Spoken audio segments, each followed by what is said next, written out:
Riro Ron, I'm Riro from Surf Project! Nice to meet you! Hello, hello, hello, hello! Hello, guys! How you doing today? Hello, Stardust! Hello, Star Jobs! Hello, Star Jobs! How you doing? How you doing today? Hey, Saturday Monday! Do you feel better today? Yes, definitely! I think it's a good thing that I decided to rest instead of streaming yesterday for members. Like I really did want to stream, and I felt a little bit bad for canceling it, but I think I needed it. Yes, I do feel much better today. Also, I slept not as much as I slept all the days, but that means that it will be easier for me to go to bed earlier today. Yes, I've been feeling good. I've also been eating, like, trying to eat better. Aside of my daily burger and my daily pancakes, I had some soup. So yes, it's a progress. No more daily burger. I mean, I had a slice of burger left from yesterday, so it's not an entire burger. It was just like a piece that I didn't finish yesterday, and it was a healthy soup, so it's good. Oh, Sassy! Thank you so much for the gifted memberships. 50 gifted memberships. Thank you so much.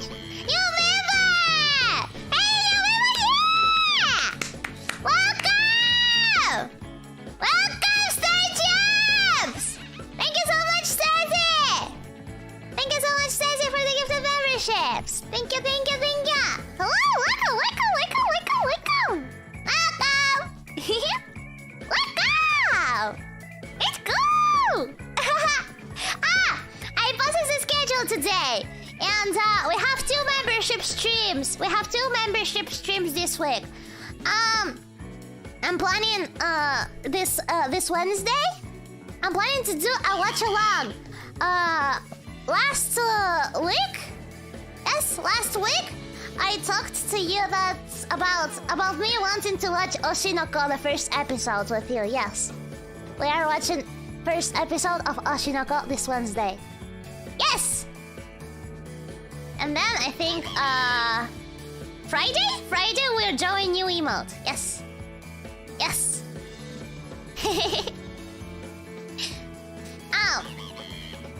And yes, I tried to get at least 3 days off this week. Hello. Yes, 3 days off this week. So tomorrow is my day off, and these weekends. Yes. It was actually hard for me because I wanted to play more games this week with you. Yes, I wanted to do more things, but I controlled myself. I'm trying to be responsible with myself. Because, you know, I still want to work on other things, but I don't have time. And also, like, as I told you on Twitter, I really need to fix my sleep schedule to be able to work, you know? How was your day today? It wasn't bad. I wouldn't say it was very productive, but it was better than the other days, I think. Yeah, I tried to do some stuff. And I will try to organize my tomorrow better. Yes. So today we are starting new episode of Ace Attorney. I'm very excited. The DLC. Ace Attorney DLC. I've been told that it's just as long as the actual game. Like, it's a very long case, and I'm very excited to play it. Ace Attorney is probably like one of the games I really look forward to every week, you know? I really enjoy playing it. Take care of yourself, you know? You too! Stardust! Star Chad, Star Chumps! You too, take care of yourself, okay? Okay? It's a very fun game. Yes, it is! It's a very interesting, yeah, it's a very interesting one. By the way, I don't have snacks today. Like, before this stream, I had the soup, like a bit of burger from yesterday, and a bit of ice cream, and now I just have a water here. You remember? It's your favorite case, yeah? Yeah, I've been told that it's pretty good.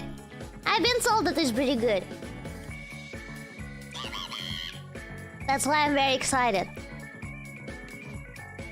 Okay, shall we start? Oh, oopsie. By the way, today, once again, you don't hear the fans. Yeah, because Ace Attorney doesn't require, like, that much of my laptop working, you know? I'm terrible at explaining, but, like, you got me.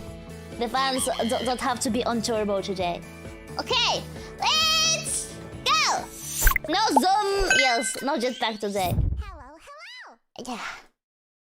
Hello. Let's go. Hello.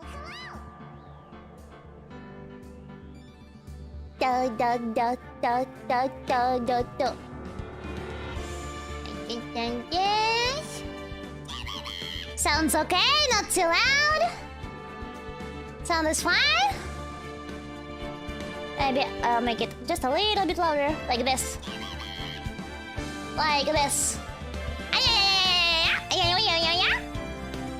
Sound is fine. Perfect.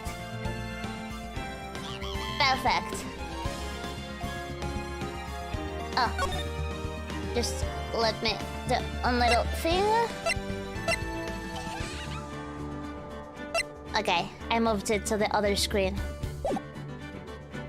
Continue rise from the ashes. investigation. There we go then.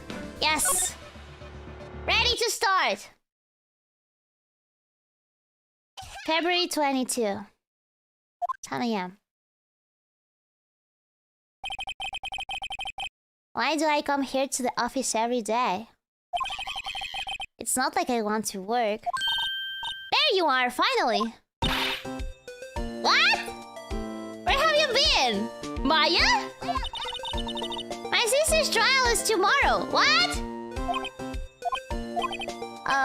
Who are you? It doesn't matter who I am. It only matters who you are. The famous defense attorney. Mia Fey. Oh, you're not Mia Fey, are you? What? I'm confused. It's not Maya. Why is she? I'm confused. I'm sorry, but Miss Mia Fey no longer works here. So you are the coffee boy? I'm Phoenix Wright, a defense attorney, the coffee boy. Right. Wait. You're the Phoenix Wright? Yes, I'm the one. The Phoenix Wright from the Edgeworth murder case? Yes, the L6 case. That one. Yes, that's correct. It wasn't Edgeworth who was murdered though. That's a relief then. You're better than nobody. I'm sorry, I'm afraid I'm not taking cases right now. But you are Phoenix Wright, right? The undefeated defense attorney? Look, I'm not accepting any new cases. I'm sorry, but you'll have to try elsewhere. Please! I'm out of time. But... please, you have to help! It's my sister.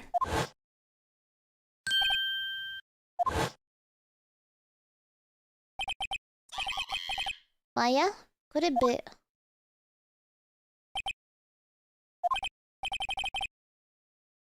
Oh, by the way, I will move the alerts. I just noticed that... Oh, fuck. I just noticed that they don't let you see all the text. Let me just... Okay, like this. Let's proceed. Okay, I'll hear you out. Oh, fuck! I opened it in the screen accidentally. Really? Thank you so much. My name's Emma Sky. I'm a scientific investigator. Scientific investigator? Give me a second, please. I'll be quick. I have to... Yeah!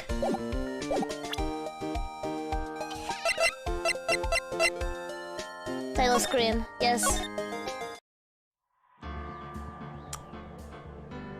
Give me a second, it's just that sometimes the game opens in the wrong screen and it's very annoying for me. Okay. Oh, it's good. Okay. It's okay now. It was... this one, yes? Right. Let's go.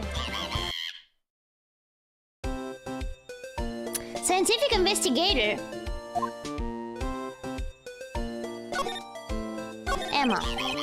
Emma, was it? So you're a scientific investigator? Yes, that's right. Is something wrong? Oh, it's just you seem so kind of jumpy. Or maybe just young? Young? I'll be 16 years old this year. Oh, I see. Wait, it's only 16? And already a scientific investigator? I'm said to be formally assigned to forensics in 3 more years. My work is becoming quite well known, at my age no less. So what exactly is your current position then? Well, legally speaking, I guess you'd call me an 11th grader. But I'm ready to do my job, at my age no less. Great, another future professional in training. So what's about a case? You said the trial's tomorrow? My sister didn't do it. She wouldn't stab someone with a knife. She wouldn't. So it's a murder case. I don't care if there's a witness who saw her do it. She didn't do it.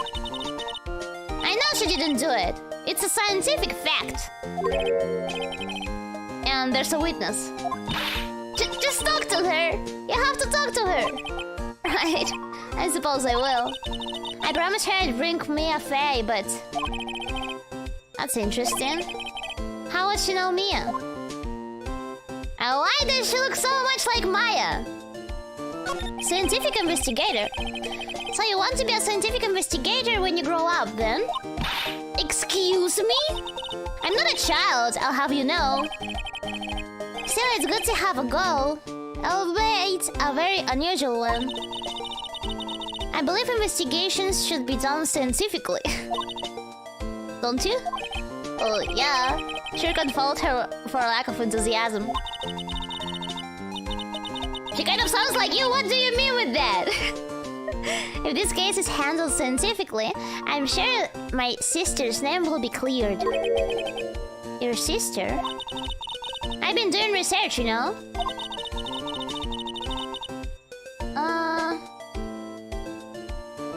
I feel like maybe the BGM is a bit too loud. I will just lower it a little bit. Okay, let's go. I'm developing a new scientific method of case investigation. Oh, that's interesting. I'll show you when I'm done. I'm looking forward to it. Guess I should get down to the detention center and talk to her sister. Relation to Mia. My sister asked for Mia specifically. This Mia Faye person was a few years below her in school. So they went to the same school, huh?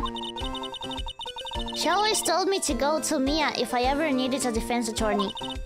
And well, I need one. Incidentally, Mia is a woman. Now that you mention it, I guess it is more of a woman's name than a man's. Well, it's nice of you to help your sister out like this. You must be close. Well, actually, when she gets like she is now, I kind of hate her. Huh? But she's my only family. Your only family? What about your parents? This is so similar to Mia and Maya. They died in a car accident when I was little. Oh, I'm sorry. Okay, time to move. Detention center.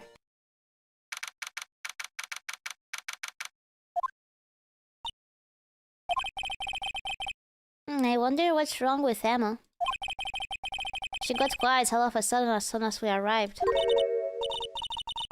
Guard, I thought I told you I didn't want visitors. Sorry, ma'am. It's just your sister. No excuses. Or did you not want a raise this year, Understood, ma'am. What was that all about? What? Hello? I'm here! Hi, Lana. Don't give your back to me! That's disrespectful! I'm feeling disrespected! Funny. What's funny? I seem to remember specifically telling you not to come here. Perhaps my memory is failing? Look, I didn't want to come here either, okay? But your trial's tomorrow and you still don't have a defense attorney. I'll be the one in court tomorrow. This has nothing to do with you, Emma. Isn't that right, Mr. Wright? Hey, how do you know me? Mia mentioned you. I've heard quite a bit. I'm sorry. What exactly is it that you do? My name is Lana. Lana Sky. I'm a chief prosecutor for this district. You're a prosecutor? A prosecutor being prosecuted. Two sisters. One a lawyer. Could this be a coincidence? Emma, Pana. I mean, they're just like... Is something wrong, Mr. Wright? I know, right? The coincidence. It's interesting. The case. Tell me what happened. There's something you should know from the start. Which is... the suspect in this case has confessed to the crime. Aren't you the suspect? Huh? Wait, but the suspect is... me. I did it. Well, Mr. Wright, what the heck? Don't be like Edgeworth! Don't complicate my work like this! Well, why don't you begin by telling me exactly what happened? The crime took place yesterday, February 21, at 5:15 p.m. That's quite specific. It wasn't the witness's deposition. A witness clearly saw me committing the crime. Therefore, it happened! My, that was a bit of bad luck, wasn't it? The crime took place in the underground parking lot of the prosecutor's office. The body was found in the trunk of my subordinate's car. The prosecutor's office, huh? In your subordinate's car trunk? Classy. I was arrested on the spot, caught red-handed, as it were. Well, that's just great. So, who was the victim? An investigator with the police department. I suppose the correct term is detective. A detective? Please, I hope it's not Gamshow. I'm not ready for Gamshow to die. That was due to a loss of blood. He was stabbed once in the stomach. Please, not Gamsock. Anybody but Gamsock. But you? Death wasn't immediate, but the wound was fatal. I see. Allow me to repeat myself, Mr. Wright. The victim was a detective. You know what that means, don't you?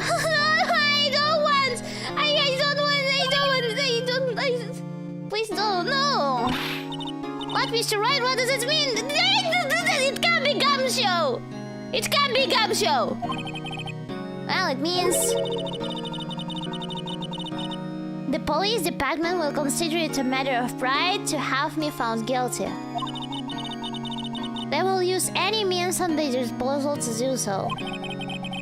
This case gets worse and worse with everything I learn.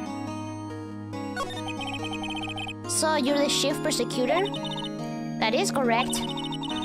I'm responsible for overseeing every trial handled by prosecutors in this district. I make sure the prosecutors have what they need to do the job and manage every aspect. Those are my responsibilities in a nutshell. That's an awfully large nutshell. Still, I'm a little surprised. I would think you'd recognize the district's chief prosecutor, Mr. Wright. In fact, it seems impossible you wouldn't. Lana? What happened to your hand? Oh, this? I cut myself by accident. When I stabbed him, that is. Huh? I'm not very good at being a criminal, I suppose. How am I supposed to defend this? Why do I get these cases? Time to change the subject. Wait, she was in the class ahead of Mia, wasn't she? Relation to Mia. You were in school with Mia, correct? A few years above her? Emma told you that too, did she? Well, why not? I did drag him all the way from this office. Although it seems he was very little in common with Mia. Hey! It wasn't law school. I was in my 3rd year, and she was auditing the class. She was different than the other students. Different? She was strong. She'd do anything to become a defense attorney. Anything. That was probably why she was attracted to me. Excuse me? In Intellectually attracted, Lana was top of her class in school.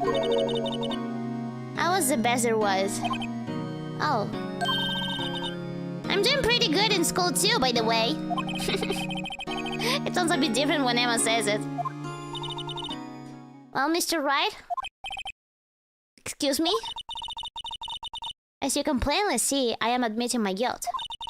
I think it's safe to say, there's no way you can take this case. No. But Lana! Why? Why are you doing this to me? You never think of anyone but yourself. I know you didn't do it, Lana, I know. So how can you say you did it? If I lose you, I'll be all alone. I hate you, Lana. Oh, I feel bad.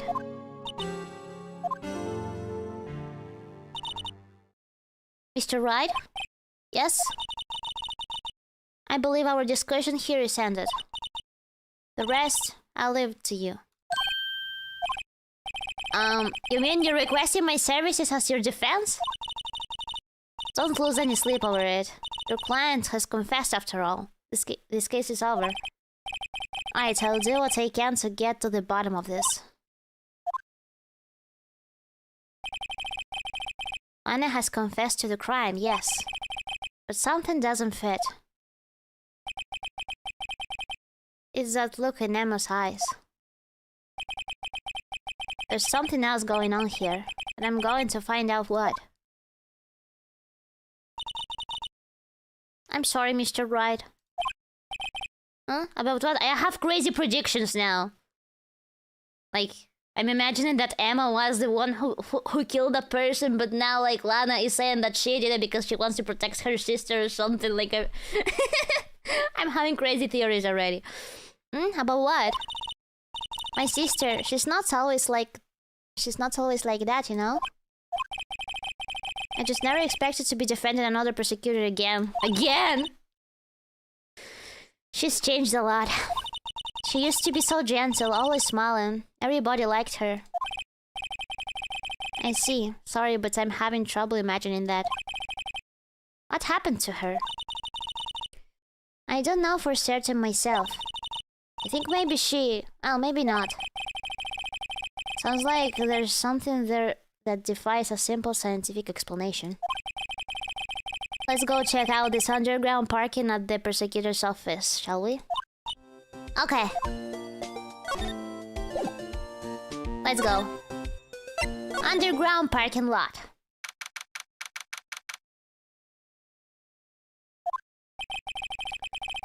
So this is the lot where it all happens? Looks like they're still investigating. Funny that my first visit to the prosecutor's office should be like this. Hey everyone! Keep up the good work! Hey! What are you thinking? Well, they are going to be my co-workers 3 years from now, after all. No harm in saying hello. Actually, there is. You know, attorneys aren't supposed to examine crime scenes. I'm trying to not stand out too much here, see? Hey there! You expecting to go unnoticed here, partner? Partner?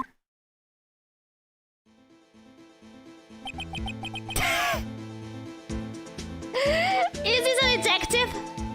What do we have here? Looks like a bambina got loose from the ranch and is up to no good. Yeehaw! Folks gotta learn to keep them doggies tied down, partner. Mr. Marshall! Marshall? Looks more like a sheriff to me. Looky here, Bambina. I know how you feel. But this is my gang's gold strike, see? Strike? This is our claim, our territory, with a mother load of evidence. If you're fixing to mess with what's ours, you'll regret it, partner. You know what dreams the cacti out in the desert dream? You want to... It's so hard to read his lines! What's this guy talking about? You had a long helm now. Happy trails, Bambina. Happy trails, Bambina. What's that? Hombre, a friend of yours? Kind of, sort of. Yeah, he's a detective. I knew he was a detective! He's the Gamshow of this case, right? But if Gamshow doesn't appear here, does it mean... I'm scared! Who's the victim of this case? It cannot be Gamshow. I refuse to believe it's Gamshow. I refuse to accept that.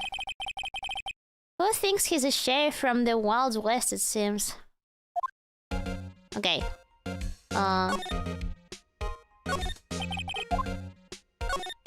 Door. Look, a door! This must mean something. I mean... I'm not sure that doors mean anything. No, it won't open. A mysterious lock. I fail to see what's mysterious about it. Mr. Wright, you need to learn to enjoy life more. Let's finish our investigation first, shall we? Then we'll get to enjoy life. What's this? A wallet? Excuse me, officer. Wait! What are you doing, Mr. Wright? What am I doing? I just found this wallet, so I'm handing it over to the police. I don't believe it. This is real basic. Anything at a crime scene is evidence. That is true. Let's be scientific about this, please. Let's put it in your pocket. How is that scientific? Sounds like a theft to me. Well, it hastily stuffed into pocket. A foldable wallet found at the crime scene. There seems to be something inside. I'm called to duty already and at my tender age. Here, I'll teach you the trick to examining evidence in detail, okay? By the way her eyes are sparkling, I can tell she's been waiting for this. Okay, now. Look at the court record.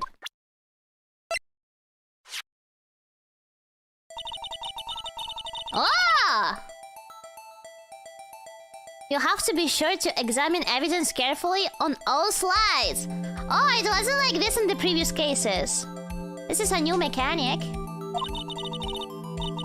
Now let's start examining from every angle. Oh, what the heck? This is 3D. Wow. Wow. Okay. Okay, now what? Oh, look! I think there might be a clue here.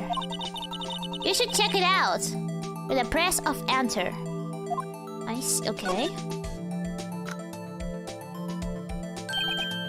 The technology! This is an ID card. Surgeon Bruce Goodman. ID 5842189. See? Wow. Isn't scientific investigation useful? It is. I guess. Though I don't see what science has to do with this. Yes, like... Goodman's ID added to the court record. An investigator's ID card. Okay. Let's be sure to examine every piece of evidence we find. I guess I've got to be on my toes from now on. Okay.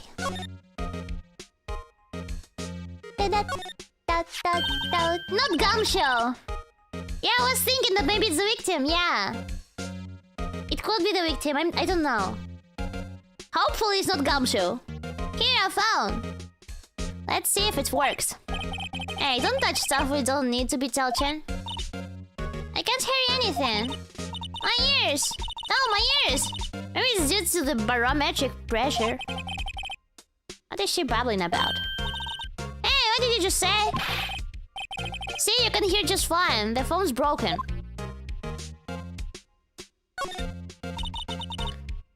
This wall is in our way. It's got a faucet for order. Wait, I know. This wall is merely a facade, hiding the truth. This is no wall, but a water tank. Water tank. I fail to see how it makes any difference either way.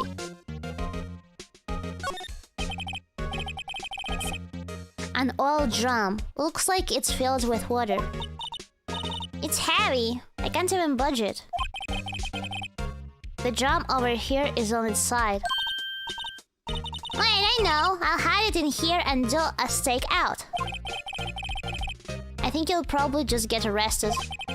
In fact, you may not even have to hide in the drum to get arrested. What? I'm not suspicious. She's just like Maya. But a scientific version of Maya.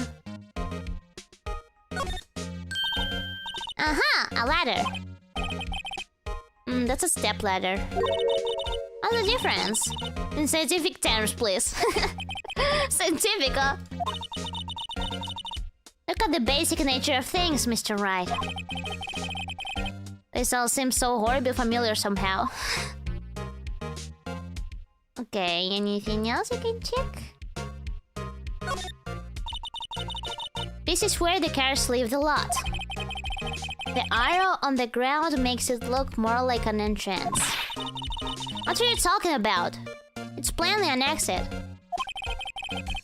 Oh, maybe it's both. Kind of a dual purpose. Aha, the theory of relativity. What? I've got to write this down. Ah, hey, Mr. Wright. Maybe you know. Was Mr. Relativity German? Or was he British? Mr. Relativity? Mr. Relativity? Are you sure that was his name? Mr. Relativity?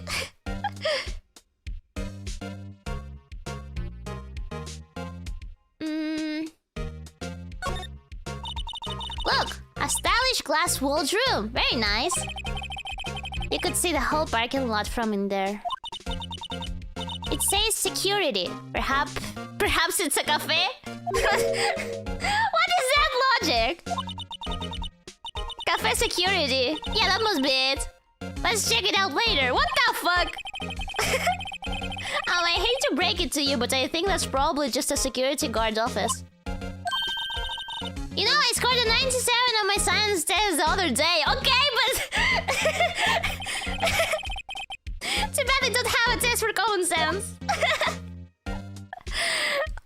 Okay, I see.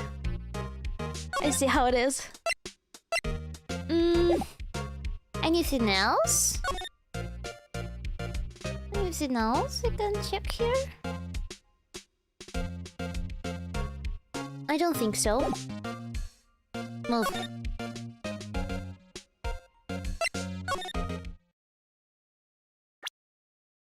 Oh, right. We can check this, by the way.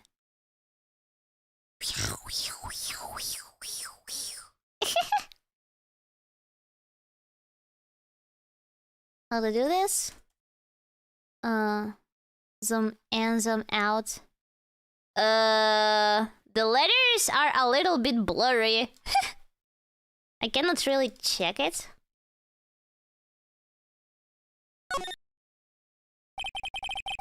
A name and ID number are written here.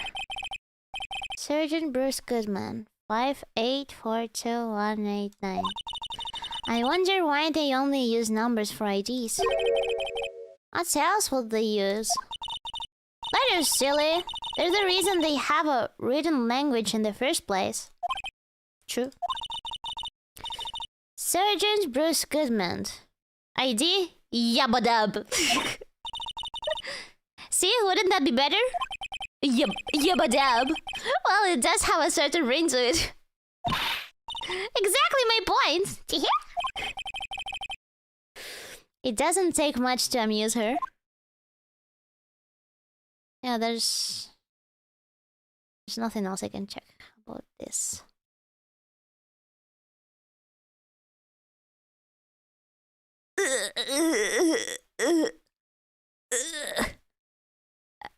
Yeah, I cannot check this side. Can I check my badge? Look! Look at my badge! 26381. Look at my badge. My shiny badge. So this is what the back of the badge looks like. And I always thought it had a safety pin. Each badge has a number carved into it. That way you can tell which attorney it belongs to. You mean you couldn't lend your badge to anyone? No, I'd be found out right away. Well, that's no fun. My shiny badge. Okay, move.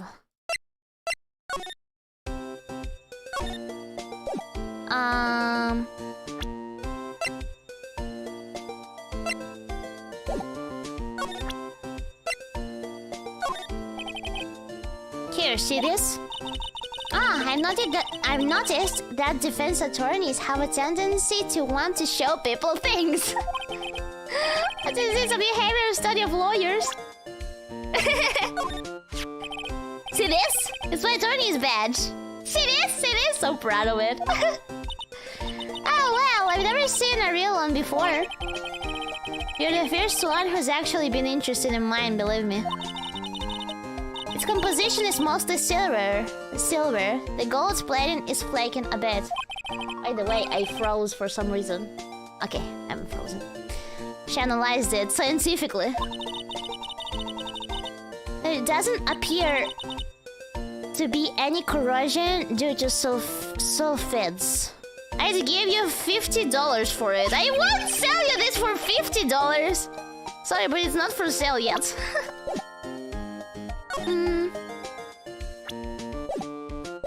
Okay.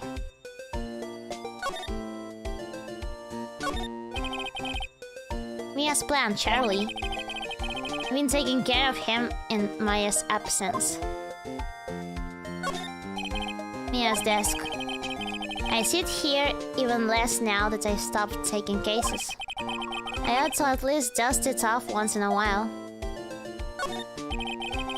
Difficult-looking legal book stands in a formidable row. They mock me. I tried reading one and it made my head hard. When I closed it, it slipped out of my hand. Then my foot hurt too. It literally did mock me.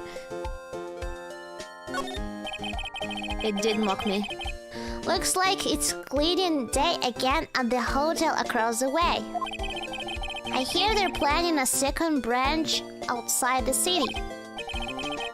Hey, Jads. The bellboy was staring right at me.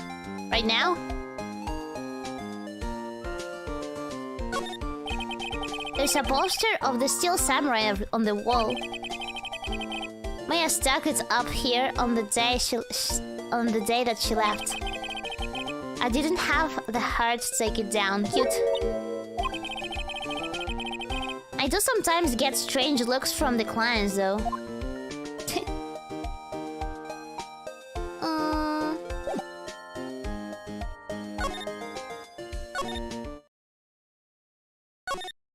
You. This guard monitors the visitor's room. He's frozen in fear of the frigid Miss Lana. I'm feeling a bit chilly myself. Roll for the camera. Ah! Nothing else here. Nova.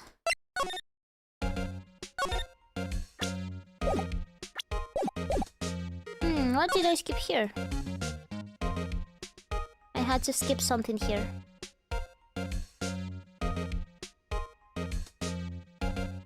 Or maybe I have to check something again?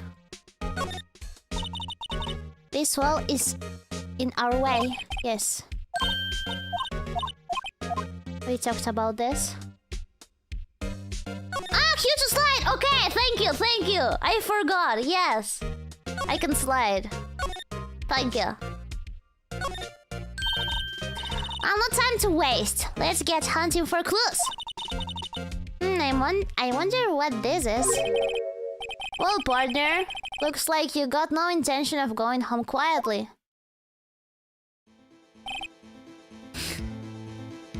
Why are you shaving in front of me? The sheriff! I said before, this here's our claim. You'd best be museum along. Unless you're fixing to bite the bullet. How scary. Could you just tell us one thing? Who owns that car? Oh well, the little fella's got a good nose on her. You want to know who rides the red Mustang with the body in her saddle, huh? Please. No problem, partner. No time for whittles away. Anyway, fuck! It's so hard to read his sentences. About time for whittles anyway. Get yourself to the saloon up on the 12th floor of the prospector's office. Might just find you a cerveza you like. A cerveza. Prospector's office? Where does this guy think he is? And when, for what matter? Is he drinking on duty? He does. Talk normally, yes please! I miss Gamsho! It was easier to read and understand. Not self. Look up for Vittles, Saloon, Cerveza. Maybe we should check out room 1202, the High Prosecutor's office. In any case, stay away from the car. You can look around here all you like. Just keep your paws off our claim. Right, great. Great, maybe there are some clues around here, Mr. Wright. Let's check it out. Excuse me? Were you two all set? Us? Hello? What's this? She couldn't be. You're selling lunches? Here? This is a crime scene! Hello, half was it? Oh, thanks. And you, sir? Yes? I'm getting hungry now. Some crunchy goodness coming at you. Oh, thanks. Interesting way of doing business. This area is off limits to anyone without clearance.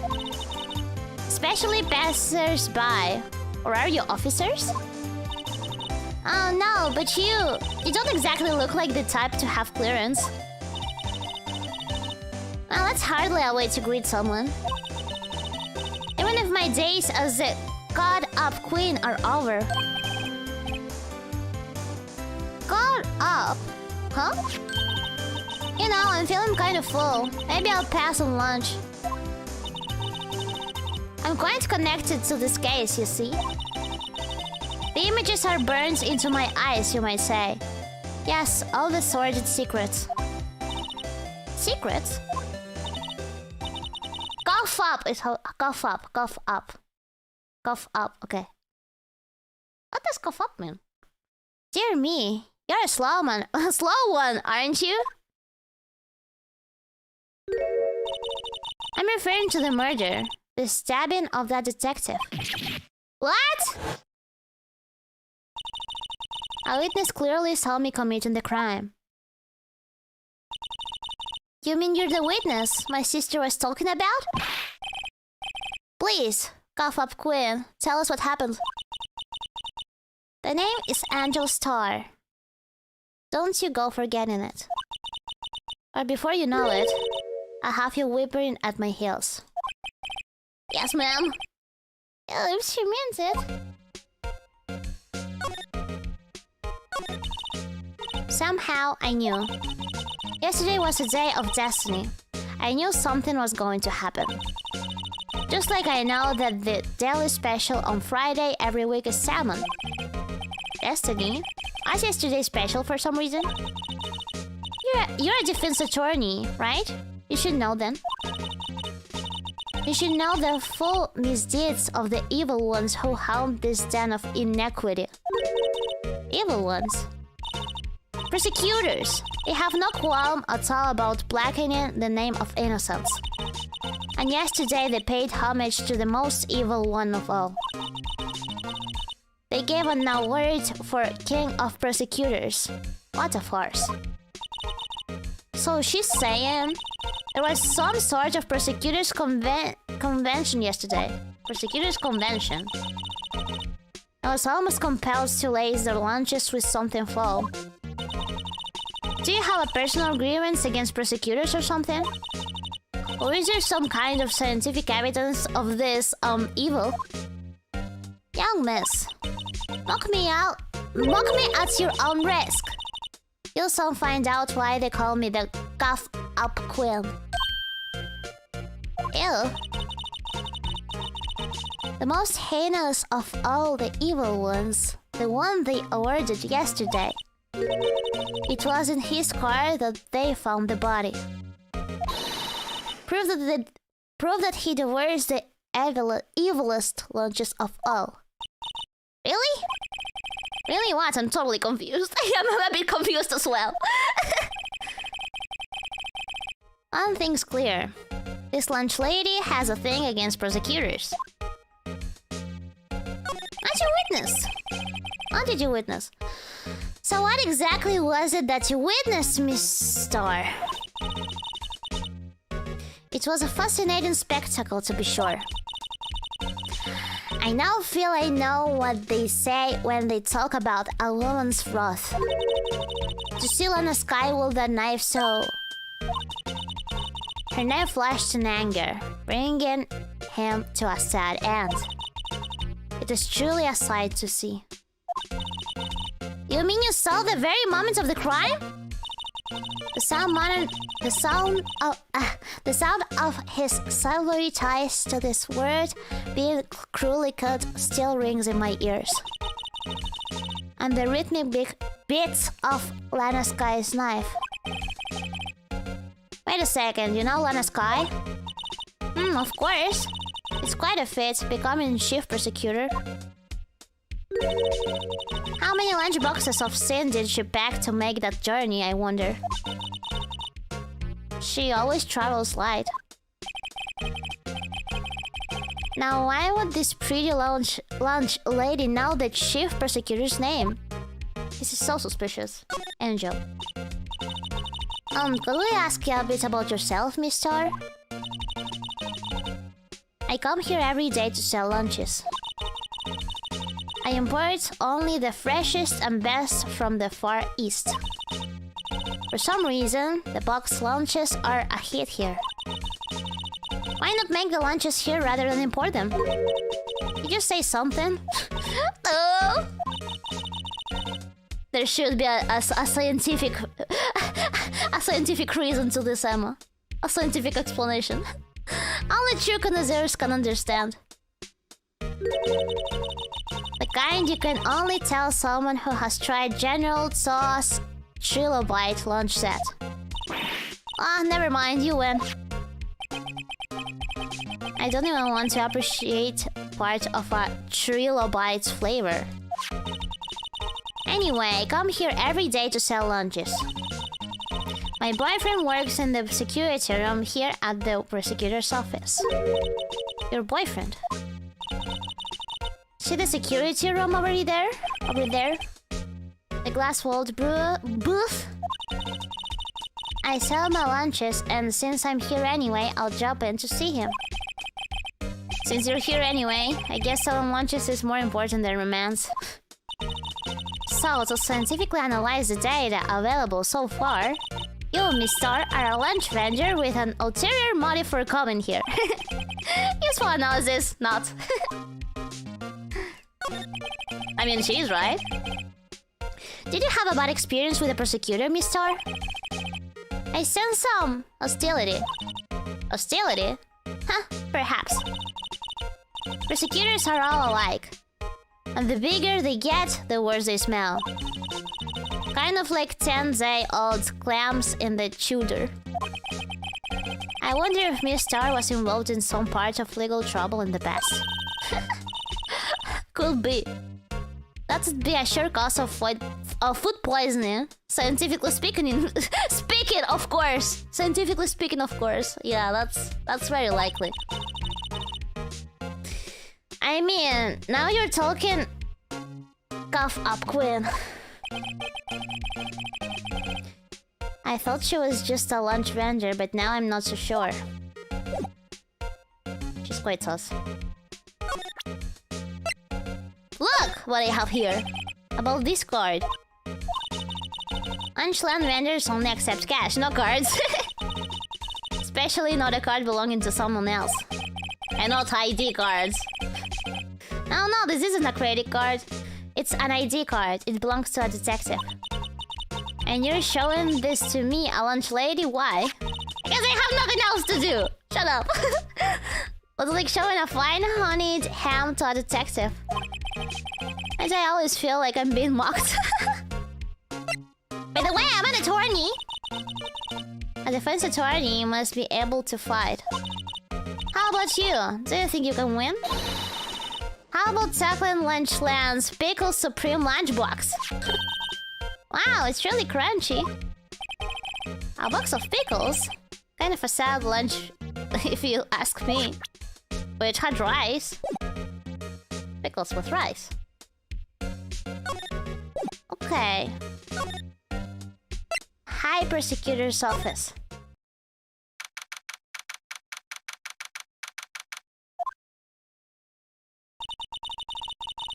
This is the kind of room that just screams, I can't do the job. Quite a change from your office, really. Thanks. Look! There's a trophy or something here. A trophy? Trophy? How's it, trophy or trophy? What, that shield? It takes real nerve to display stuff like this.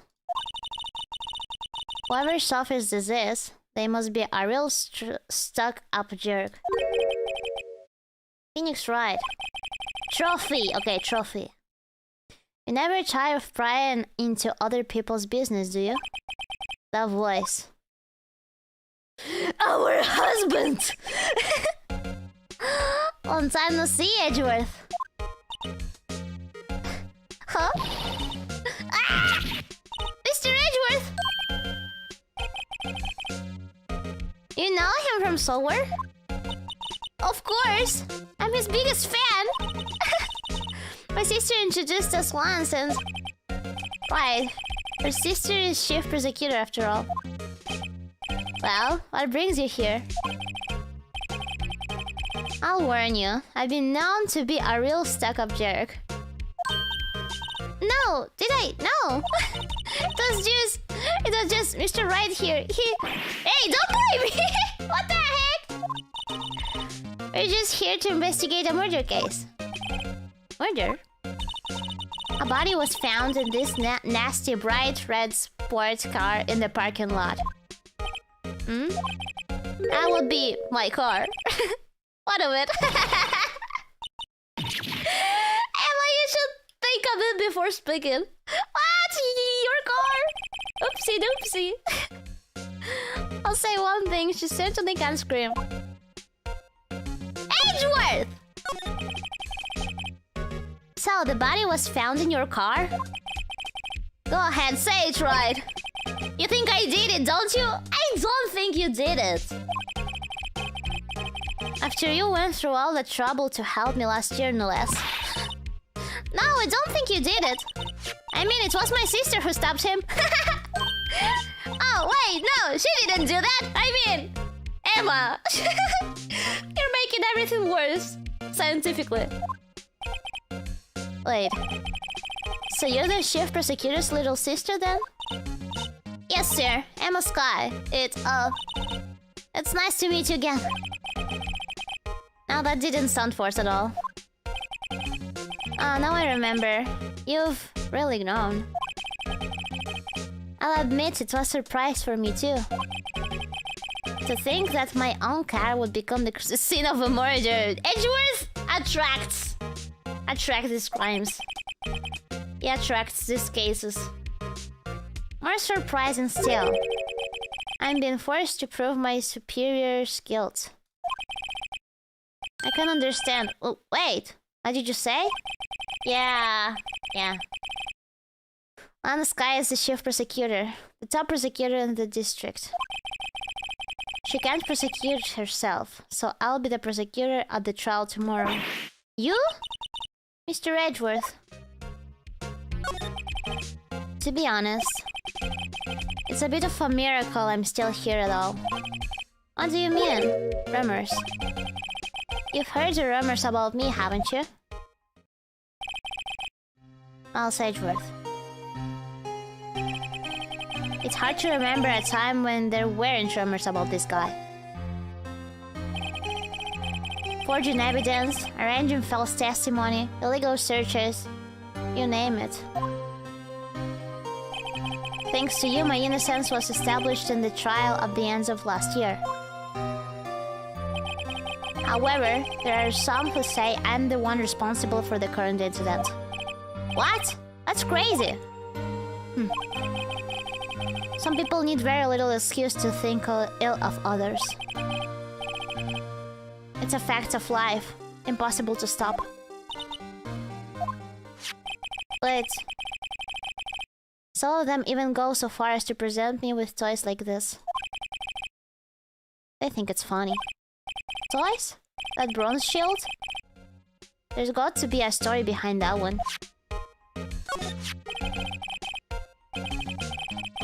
Chief Prosecutor Sky? Yes, my first work together on a case 2 years ago. It was my first big case. That's right, I remember. 2 years ago, I wasn't even a lawyer yet. Since then, I always felt that she was looking out for me. It appears I was mistaken. Mistaken? Why? I mean, I know she's not the warmest person, but I'm sure she felt some responsibility for you. Then why? Why did she stab someone in the trunk of my car? Not only that, she stabbed him with my knife. What? Mr. Edgeworth, your knife was the murder weapon? Oh my god. To be specific, it was the knife I keep in the toolbox in the trunk of my car. Okay. Edgeworth? What? Are you sure you didn't do it? What the heck? Phoenix, don't be like this! I know he gives me that look. No wonder! Phoenix, come on! You're worse than Emma sometimes. Come on, can't he take a jog? It's no time to joke! Come on, Biz. You have a strange sense of humor, Mr. Wright.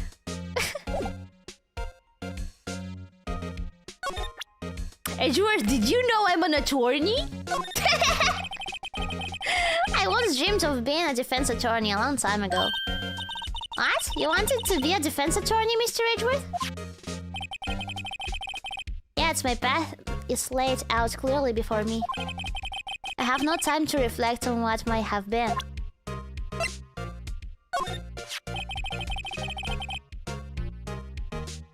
Say, Edgeworth, I was wondering about this. Mr. Wright? Huh? Why? Are you sure you should be showing that to Mr. Edgeworth? Oh. He'll take it for sure, won't he? I wish I could be on the same side as Mr. Edgeworth. But then my sister would be found guilty. If she sighs any deeper, I'm going to start getting depressed. It's against my policy to discuss evidence with the defense. Especially with you. He doesn't like you much, does he, Mr. Wright? With Edgeworth it's never personal. It's all about winning tomorrow. Okay. No, not move. Check stuff. What about this thing? I've been wondering, what the heck is this? It has a big K on it. Of prosecutors. What's that? It's the King of Prosecutors trophy. King of Prosecutors?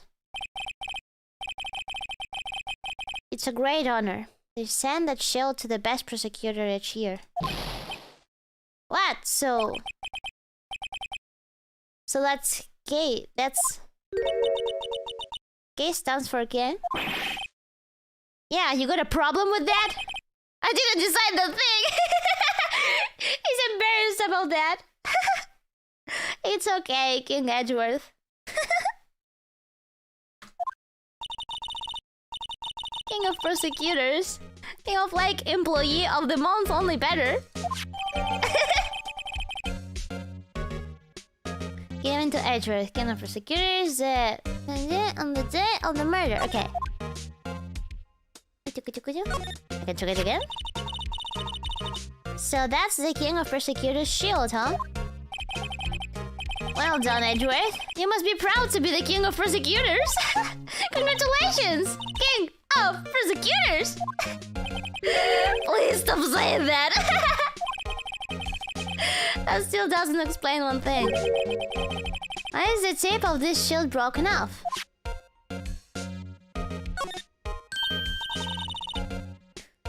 Wow, this jacket is even lacier than his usual ones. This must be his lucky trial jacket. Lucky jacket, right. I've never seen him wear it. Maybe he'll wear it for this case. I'm sure there's a story behind why it's in a frame. Maybe I'll be naughty and take a picture. She's getting way too excited about this. And you can even make Edgeworth sign it, because he's right here. Edgeworth, can you give me an autograph? What? My! What an amazing bouquet! Just right for Mr. Edgeworth. Why is there still samurai in there? Why is there a figure of still samurai in there? No kidding. Hey, there's a card on it.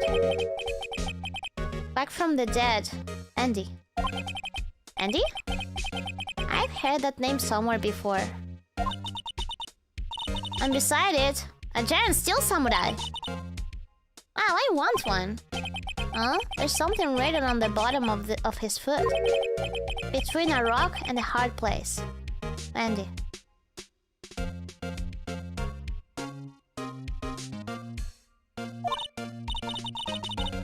Andy? Is she Mr. Edgeworth's fiancé? Cannot be! His fiancé is Phoenix, right?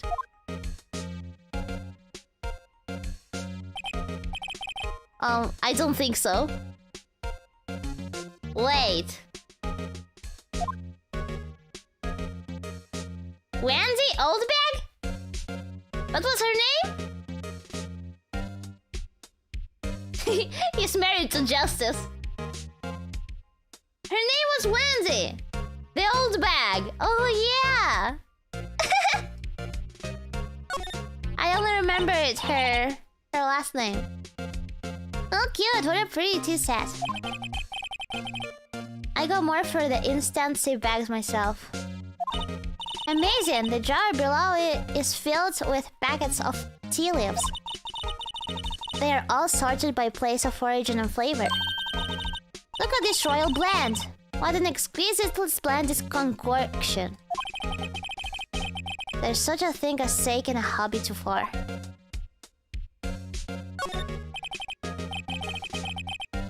A work desk. It's quite tidy, as one might expect.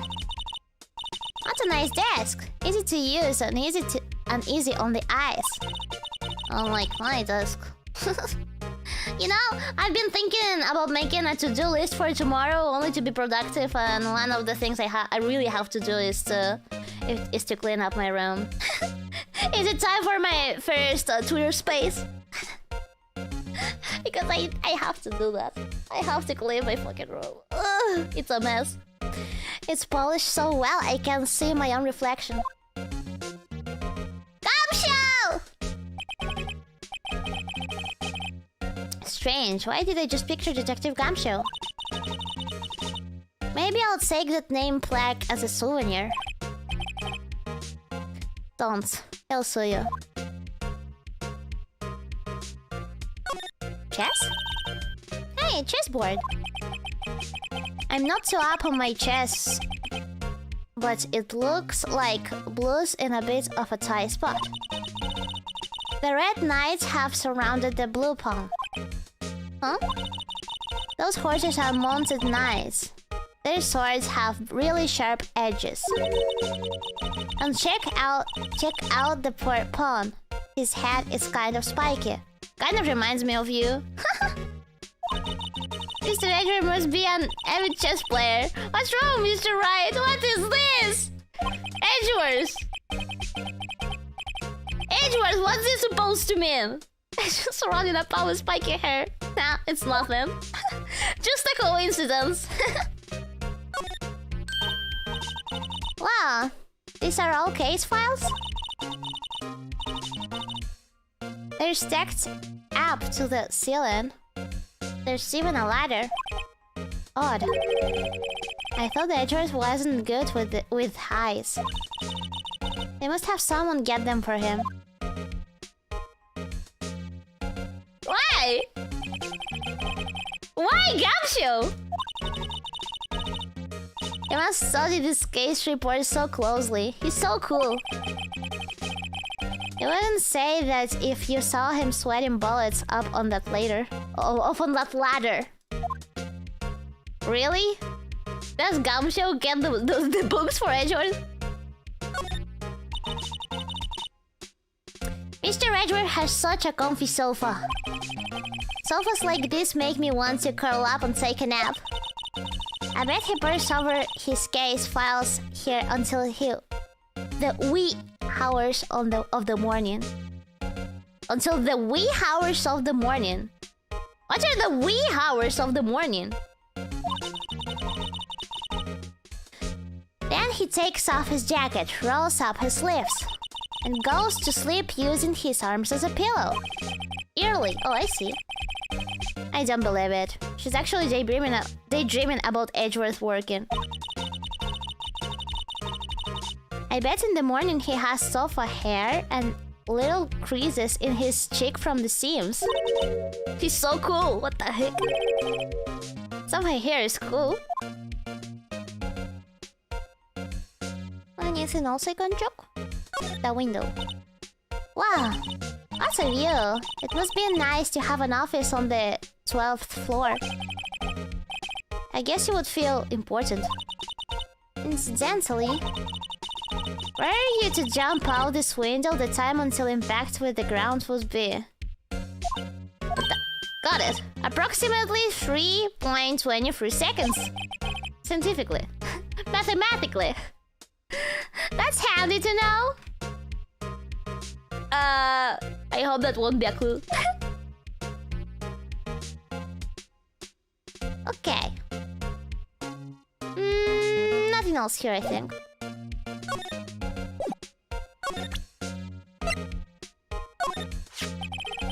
So basically this says you were the best of the best last year, huh? You can take that foolish grin elsewhere, right? So tsundere! I lost a day of work to receive that travesty. Huh? Why's that? I had to go to the police department to receive the broken shield. The police department? Yes, right next to the police station downtown. You've been there, haven't you? You've been there, haven't you? Where Detective Gumshoe works? Yeah. I was wondering something about your shield. Why is it broken? How does it matter? I've got more important things to worry about. Alright. He doesn't seem too concerned about his award, for better or for worse. Yesterday was a very busy day for the prosecutor's office. Maybe we should ask him more about yesterday? The day of the crime. Could you tell me more about yesterday, the day of the murder? Yesterday was the annual cleaning day at the prosecutor's office. Cleaning day? Working with the police department, we sort and file all evidence for solved cases. We call it evidence transferal. Leaving your hands off old cases, in other words. Oh, and another thing. The ceremony has held at the police department. There's an annual review and awards for outstanding for outstanding police officers and prosecutors. And that's when you got the shield? I was at the police department yesterday afternoon. I got back here at 5:12. That's very precise.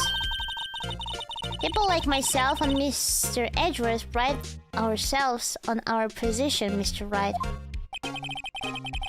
Now I place little faith in my memory. The only thing I trust is solid evidence. Park and stab, Miles Edgeworth. Oh, very good you have this. Miles Edgeworth, prosecutor's office, okay. Nice, nice, nice. This is the park and stab from the underground lot. The murder took place around 5:15. So the murder happened right after you got back. What, right? I'd appreciate it if you'd direct that suspicious glare elsewhere. Oh. Hello? Hello? Excuse me, but is Mr. Edgeworth, anywhere on the premises? I'm Edgeworth. What is it? I'm here, sir, at the request of the chief, sir. I've got your report, sir. Report? Did you find new evidence in the case against Chief Prosecutor Sky? I don't like the way this conversation is going at all. Sky, sir? No, sir. No name of that kind, sir. Not in this report, sir. I think I just heard Edgeworth's lid blow. Mr. Edgeworth's lid isn't on very tight, is it? I made a clear request to the police department, did I not? I need to focus on the trial tomorrow, so don't bring me anything unrelated. Sir, but sir... I'm just following orders, sir. They told me to bring this to you. I wasn't aware of the particulars... Oh, fuck. Give me your name. Oh, yes. Yes, sir. Mickens, sir. Officer Mickens. Right. Officer Mickens? Take your report and leave. And good luck with that race next month. Poor Mickens. But sir, I didn't know. Poor guy. Edgeworth. He doesn't deserve this. Poor Mickens. I feel bad. Poor guy. Looks like he was absent on the day they gave out brains and good luck. Oh, poor boy. Right. Yes, sir. He caught me off guard. As you can see, I'm busy. You may leave now. Let's do what he says, Mr. Wright. The victim was a detective from the same department as that patrolman just now. Go down to the police department. You can ask more there. Oh, thanks. He seems to have finally calmed down at least. Okay.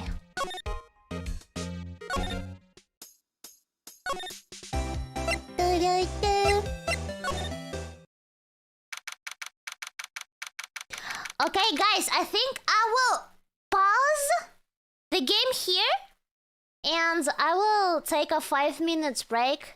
I will try not to take too much time, okay? I feel very hungry for some reason. I think that soup wasn't enough, by the way. I'm frozen. Okay. I'm good. I will be away for like 5 or 10 minutes, okay? Okay? Take your time, little. Yes. It will be just a short break, yes. I'll be here in 5 or 10 minutes. Okay? Okay, see you, Stardust! I'll be right back.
Oh fuck, not here.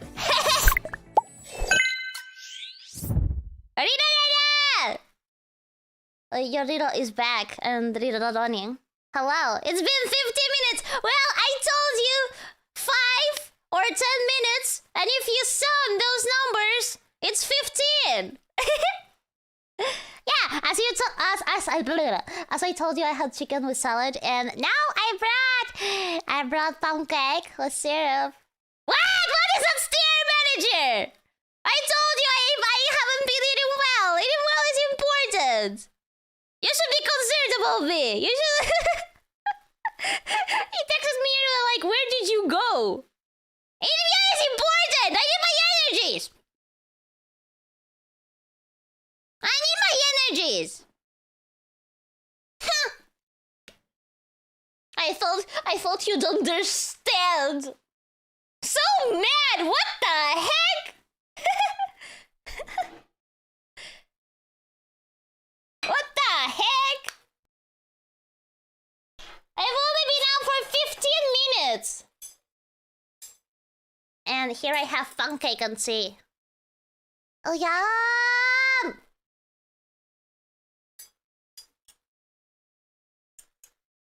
Okay. I can continue. What is this? Wasn't that the mascot of the department? Yeah, we're finally here. Why will they put the police department so far away from the prosecutor's office? Beats me. That took almost 30 minutes by taxi, and traffic wasn't even that bad. The police department, huh? I've only ever been to criminal affairs next door. Hmm? Hold on, what's that?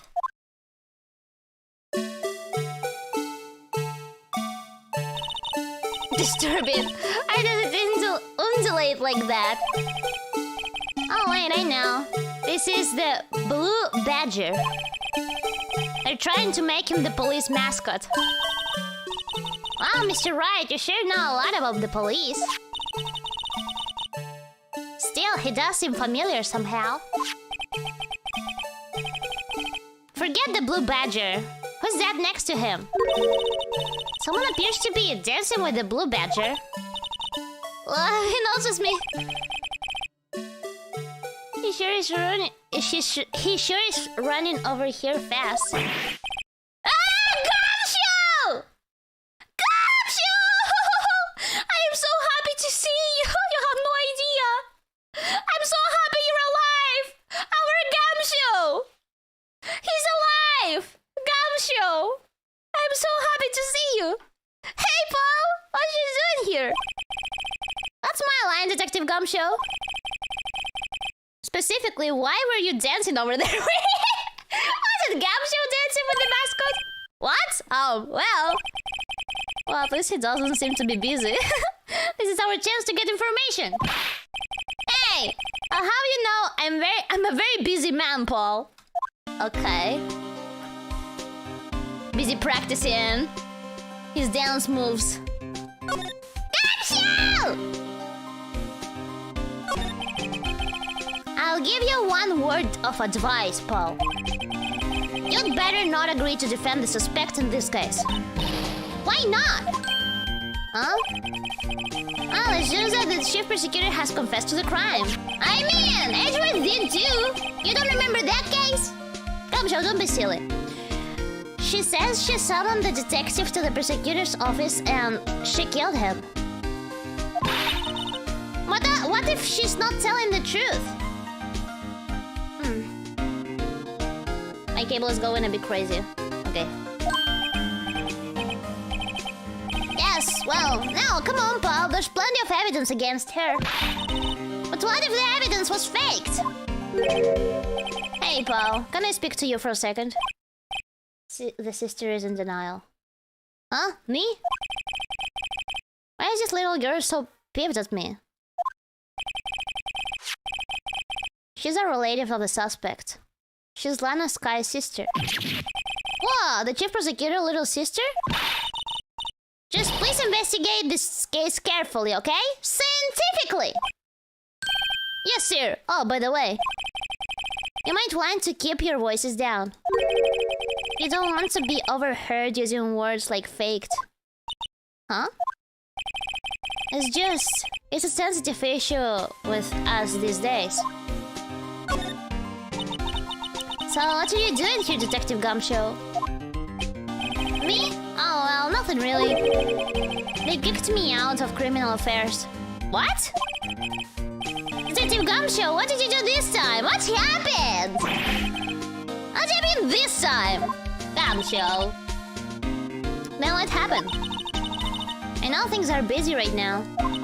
I mean, with my sister's case and all. It's true. We've never had a chief prosecutor murder anyone before. Only the highest ranked people are being let into criminal affairs now.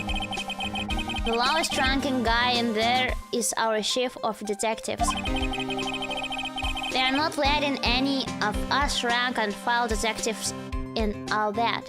In at all. None of you. I know this is an important trial, but isn't that a little odd?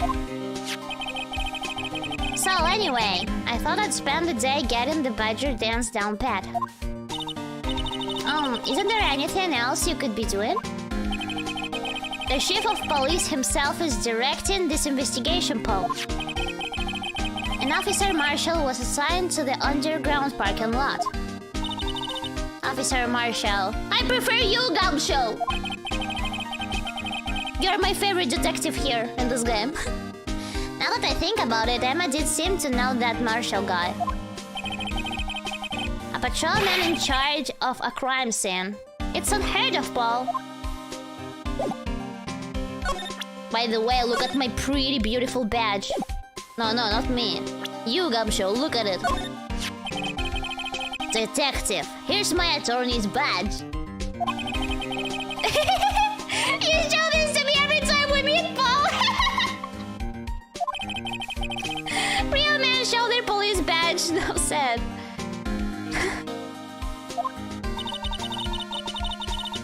Called out for real. I wish I had a badge. Even an ID card would be nice. Wait, speaking of ID cards, I found that detective's cards, didn't I? This detective card, specifically. Detective Gumshoe?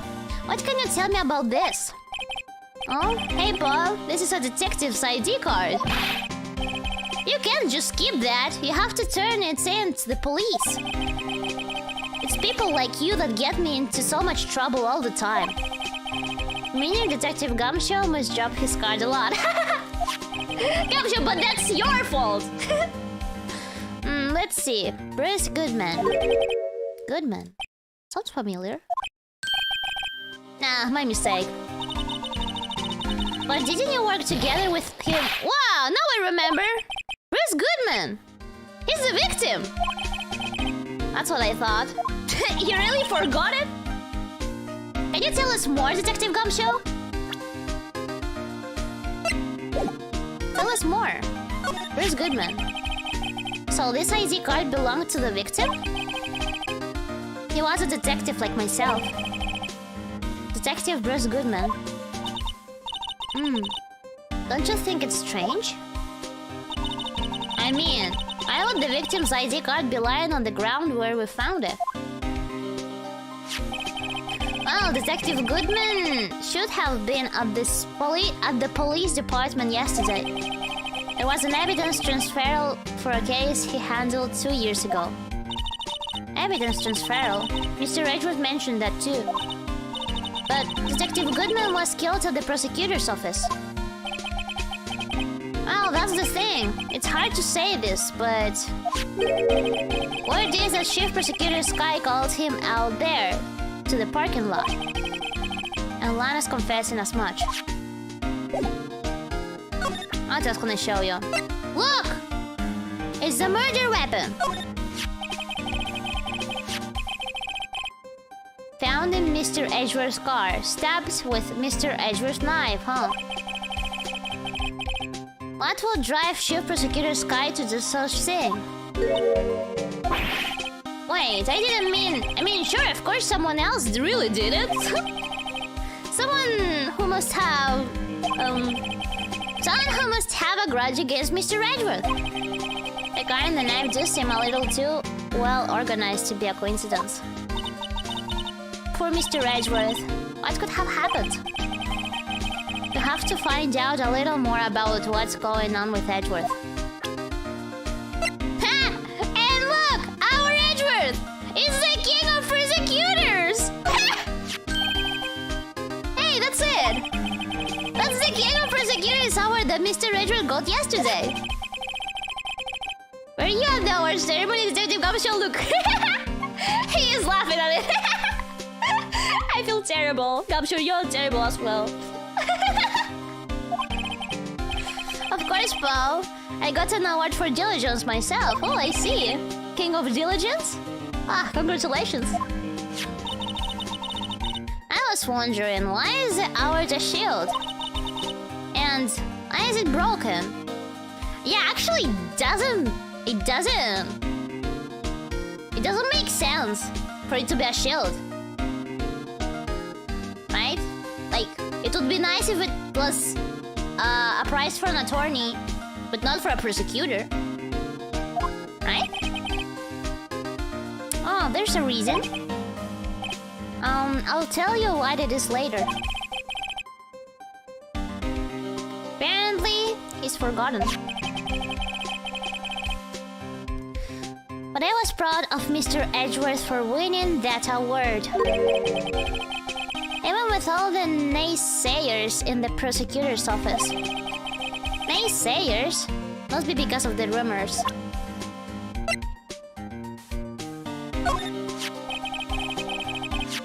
Yeah, we talked about this. Okay, anything else we can talk about? Edgeworth's troubles. He's in a tough spot again. Again? Yeah. Again. Our unlucky edgy boy. Well, it all started with the murder of that defense attorney, Hammond. But Mr. Edgeworth was found innocent. Listen, Paul, there have always been rumors about Mr. Edgeworth. Forging evidence, making deals with witnesses. Nothing outright, but there were always whispered rumors. Ever since he was accused of murder, no one's whispering. They're practically shooting. But there's no evidence against him. Well, Mr. Edgeworth has always had unusually strong ties to the department higher-ups. It's only natural that people would be suspicious. I had no idea he was under the gun. Anyway, this latest case has started a new rumor. People say the only reason he took this case is because he's aiming for the chief prosecutor's position himself. What? But I know the truth, Paul. Nobody wants to be the one who has to prosecute the chief prosecutor. Mr. Edgeworth is biting the bullet on this one. He's doing this for all of us. Yeah, definitely.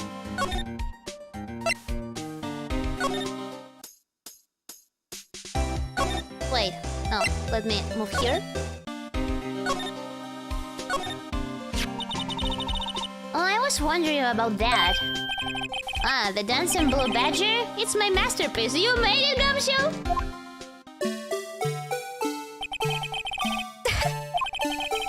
The chef threw together some designs and I just did my thing, Paul. Nice work! It's battery powered, so it can go anywhere. There's no switch, so it just dances until the batteries die. For a blue badger, fated to dance until he drops. A work of art designed by the chief of detectives and created by Detective Gumshoe. And that's all I know about that. Not officially on the case, you know. Thank you. Why aren't you handling the case, Detective Gumshoe? I meant the guy who's... What is his name? The guy in the parking lot. Gumshoe! I want you to help with this case, not him. I don't want Marshall. I don't like Marshall. I'll be Officer Marshall. He was appointed directly by the chief of police. Officer Marshall. Is he some kind of Wild West sheriff or something? No, Jack Marshall is just a regular officer. From West LA. For a moment there, I wasn't sure. Look, Paul, let me try to make things a little easier for you. Show them this and they'll let you examine the crime scene. Maybe. Allow Spirit to investigate the crime scene? I'll be surprised if this gets us anywhere. Just acts like you're supposed to be there, and nobody will look at you twice, Paul.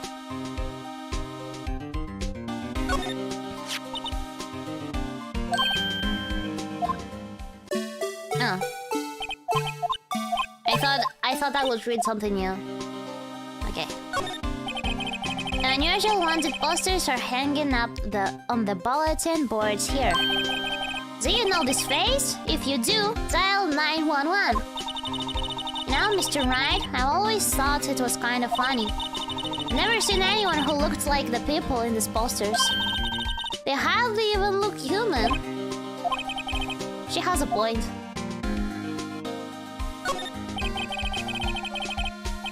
Look, that patrolman is saluted the other guy. He must be a detective. And then I said, hey, you do that? Your soup will get cold, buddy. That's hilarious, Sue. Sir, I laughed so hard I cried. I guess he wasn't saluting. He was wiping tears from his eyes. They make a good pair. Okay, I see. Mr. Wright, do you know why patrol cars are painted black and white? No idea, why? Well, I think they're designed after a panda. A panda? Not that I have scientific proof. It's just a theory. Interesting theory. Do you have any basis for the theory? Do you mind me asking how you came up with the theory? It was when I was on a school trip. I saw a patrol car and it came to me. It had just been at the zoo, see? I see. What about zebras? Zebras? Or did they not have those at your zoo? She didn't answer to that one. The banner here is announcing the crime-fighting campaign. Nice slogan. I wonder if they'll be selling fingerprinting sets. I don't think it's that kind of campaign. What family wouldn't want a set at home? It's good for finding out who snuck into the cookie jar. I think most families can figure that out without the extra help. I always get excited when I come to a police station. Why is that? It just feels like I've jumped into a movie. Oh? You know, with all the police and criminals. Well, I don't know if this is all that exciting. Sure it is. Look at those two officers over there. They're probably talking about the latest bus. Honey, I thought they were talking about the weather. The detectives in there look pretty busy. Just imagine, right now, behind those doors, a police drama in action. Somehow the thought fails to excite me.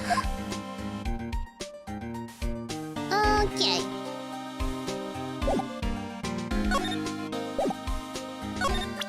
Oh, I wanted to check something.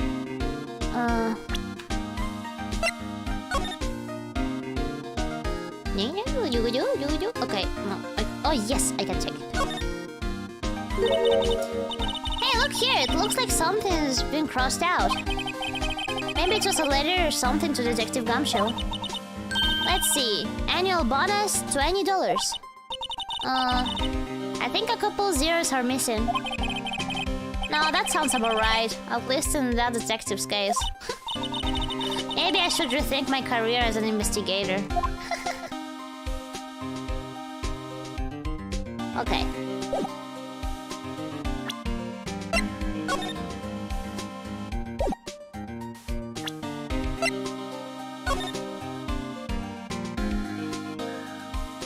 What about this? Malsager 1712. This is dated the day of the crime.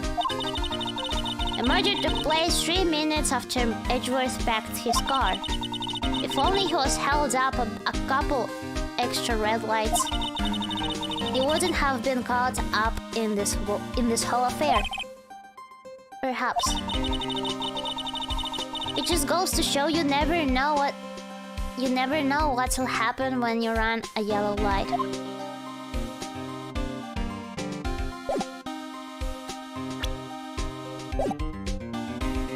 Oh.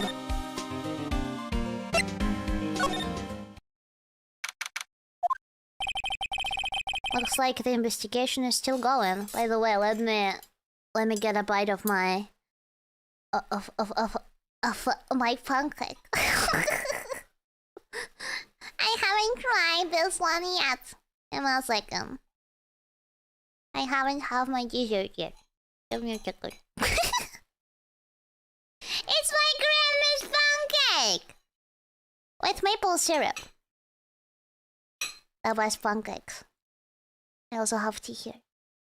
Oh.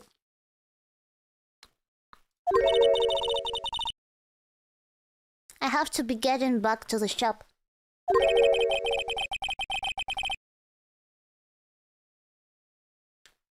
Delicious pancakes? Yes, they are delicious indeed. So spoiled! Yeah, I guess my grandma does spoil me a bit. Sorry, looks like I'll be stuck in this pit till the sun slips. I'll see you in my dreams tonight then, baby. What? Oh, still here? Oh, she was talking to her boyfriend. Oh, hello. Why the surprised looks? Didn't I mention? I've got a boyfriend in criminal affairs too. What happened to the security guard? Wait, you have two boyfriends?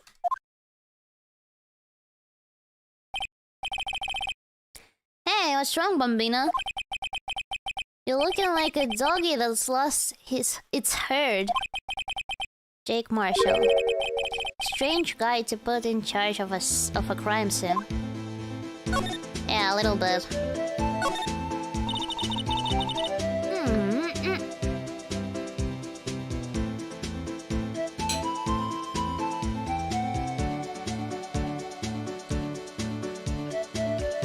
And my tea. Do you like tea, Stardust? What is your favorite tea? Marshall's theme is a banger. Yeah, I really like the music in this game, yes.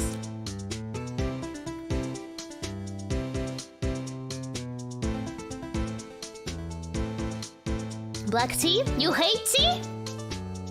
Are you one of those who prefer coffee?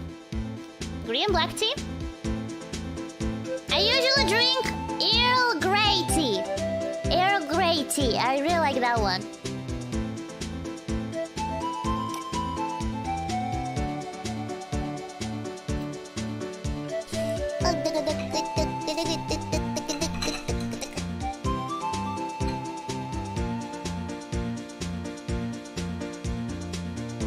I generally don't drink tea because it's too hot and then I forget about it. By the time I remember, it's cold already. Well, you can always drink iced tea.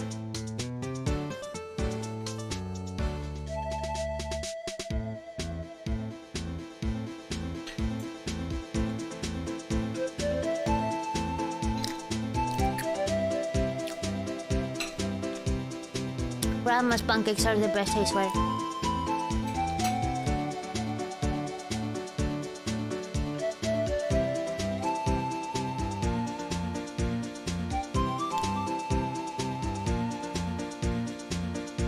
There's something I wanted to ask you.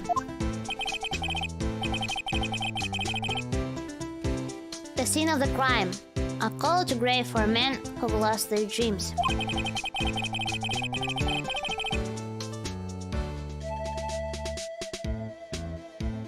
And me, I watch over them and they sleep, dreaming of their desert's harsh judgment. What even are you talking about? The fuck are you saying? He's asleep. Well, should we show this hopeless case something to catch his interest? There's something I wanted to ask you. The scene of the crime, a cold grave for men who've lost their dreams. And me, I watch over them as they sleep, dreaming of the desert's harsh judgment.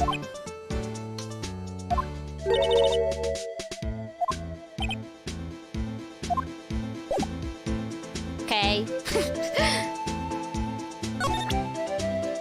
Look at this! I have this! You can't ignore me. Would you mind reading this for me? What's this? I warn you, fan letters to me go right into the spittoon. It's a letter of introduction from Detective Gumshoe. Might we investigate? Gumshoe? Ah, that's old cowdog. He holding a birthday party or something? Huh? Look where it should say... look where it should say a letter of introduction. It says invitation. Ah. I think he just miswrote it. Wait, why am I getting all defensive here? No worries, this proves it's from Detective Gumshoe, better than a blood test. Yes, I'd better let you in then. Thank you, Officer Marshall. Oh, that's right. He's a patrolman, not a detective. Which reminds me. Hey, wait a sec. Isn't a crime scene supposed to be handled by a detective or hider? Or hire? Well, folks, the clues are calling. Welcome to our gold strike.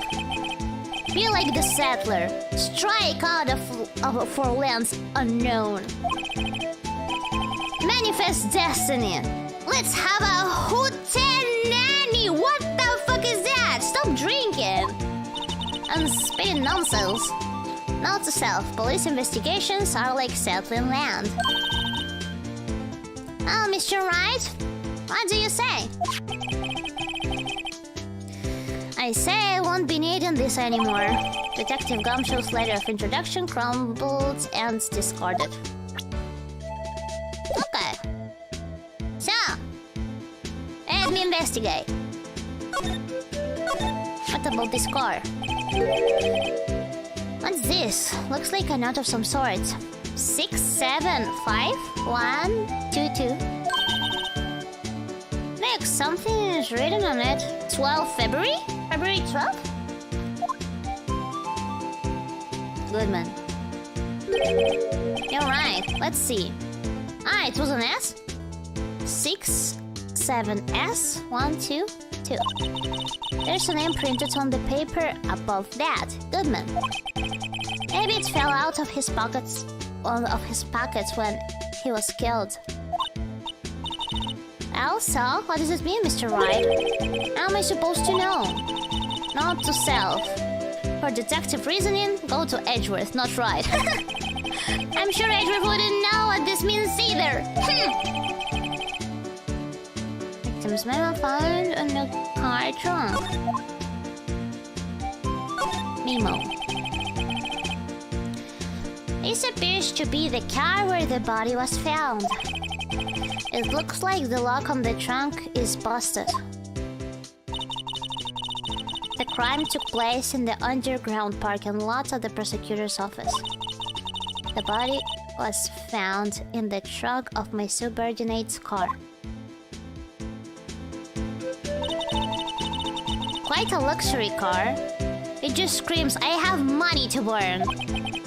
Yeah, prosecutors get the big bucks.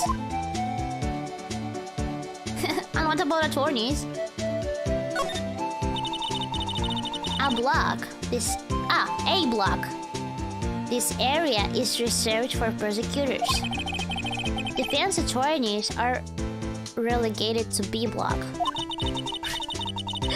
We are B tier? That's why we, attorneys, earn less? That's how it works, huh? I see.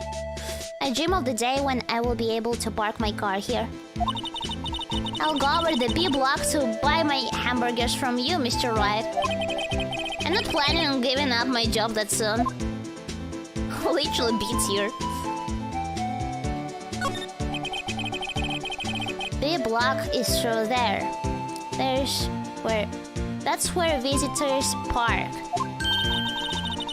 Visitors and attorneys. I can see the lunch land car over there, far in the distance. Hey, you're right. I like the cute design on the door.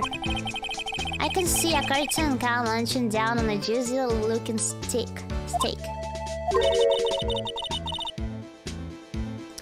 Doesn't that strike you as a little creepy? Just don't think too deeply about it and you'll be fine. Okay. Nothing else I can check here. Oh, what is that? 1 second. This shop, is it? Yep, they laid it and the outline of the victim's body. So wait, the victim must have died when the killer closed the trunk on him. You have got to be the only person I know that would come to that conclusion. And this? What's this? This looks like a cell phone. Scientific analysis would suggest this belonged to the victim. I can't think of anyone else it could belong to. What's so scientific about that? Should we check it out? Check it out. Right, let's check it out. Bum, bum, bum, bum, boom. Pew, pew, pew, pew, pew, pew, pew.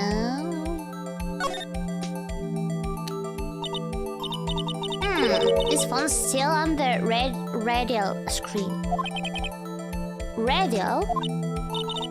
Mr. Wright? Most phones keep a record of all the calls you've made and received. You just press the blue button to display the last number you called.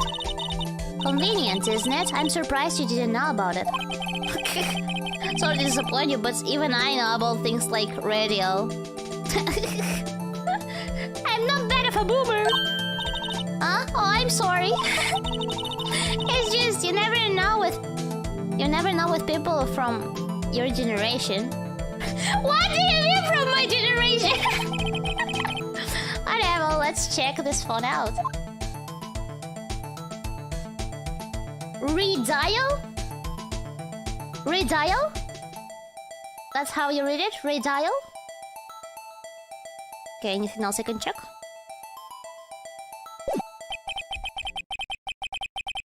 I think that about does it for a close here. That could be important. Okay.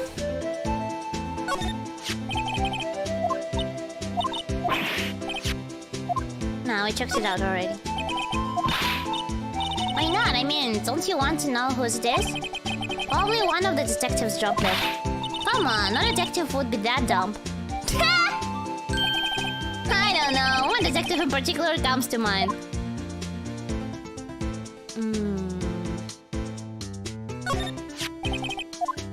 I mean, it feels weird for me that I can still check it out again.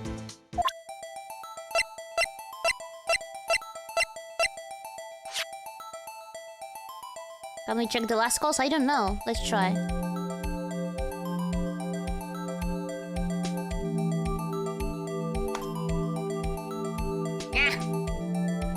How do you open it?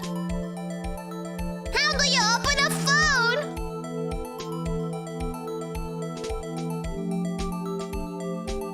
this is a boomer phone. I don't know how these work. Oh, yes, I can check the blue button. Now, to see who's the owner of this phone call last. Not to self. A defense attorney doesn't think first. He just pushes the button. Beep.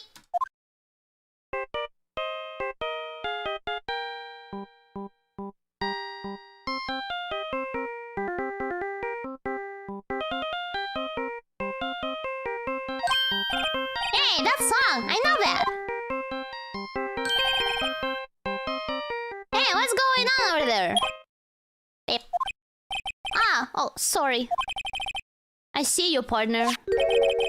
You press the red dial. Is it how I read it? Redial? I don't know how to read it. Redial. Actually, you know? I will actually check it. Redial?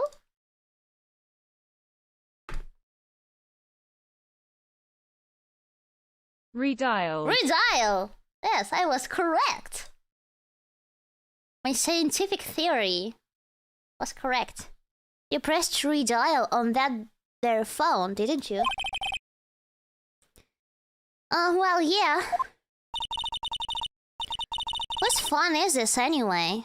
It was on the ground over there. Whose is it? That belongs to Shift Pro Spectre Sky. What? It's my sister's? She apparently dropped it when she was taken into custody, right after the crime. Look, the last call was made right when the murder occurred. Looks like she was fixing to call someone. Except she only spoke for a few seconds, according to this. What did she call? No idea. Sorry, partner. Now, I got a question for you, partner. I heard a phone ring just now. One of those new-fangled ringtones. Oh, that? Oh. I'm sorry. That was my phone. What? Your phone? Yeah, it's kind of strange, but... someone called me right as we picked up the other phone. A wrong number. I doubt that is a coincidence. I hope you're not lying. They shoot you for that in Texas, partner. I incited the wrath of the Lone Star Patrolman. Property of Lana Sky. Okay, at 5:18.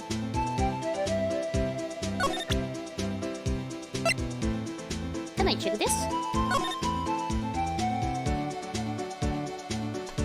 No, not really. Okay.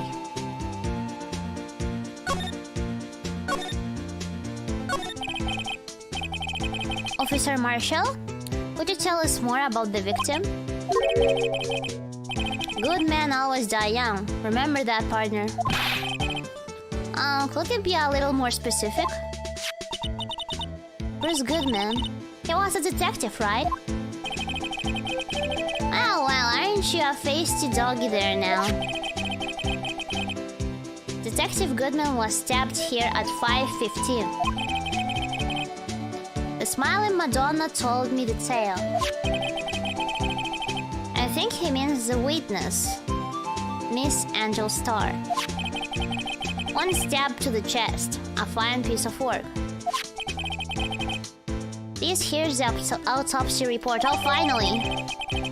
Death due to loss of blood, one knife wound. Died within an hour and a half at 4 p.m. Okay.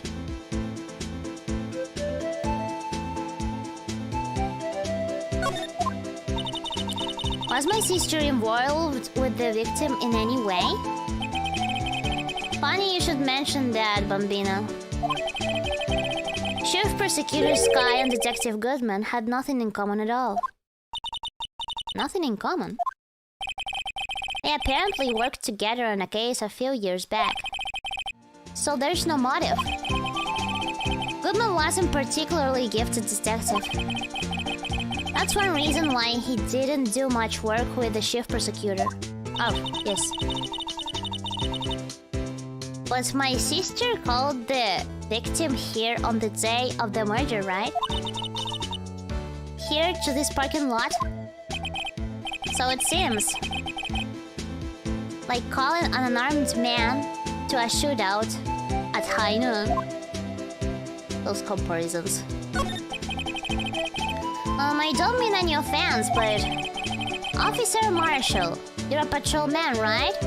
Not a detective. You calling me out? They shoot you for that in Texas.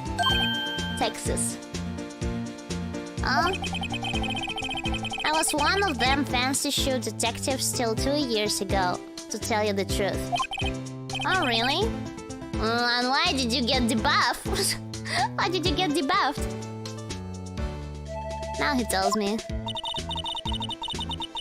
But you're a patrolman now, so how can you be in charge of a crime scene?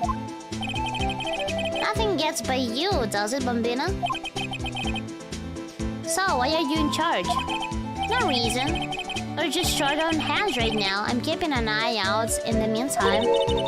That's all, though. Detective Gumshoe was saying he had nothing to do. Nothing important, at least. He's nothing but a sad old cowdog that can't find his tail. Maybe it's because he runs with that Edgeworth, huh? Edgeworth? That cowdog's been kicked out of this cattle run by order of the chief of police. Just, he don't realize it yet. Detective Gumshoe kicked out of the investigation? So there's no connection between Detective Goodman and my sister. That's correct, but there's a goldmine of evidence against her. And the prospector tomorrow is none other than Edgeworth himself.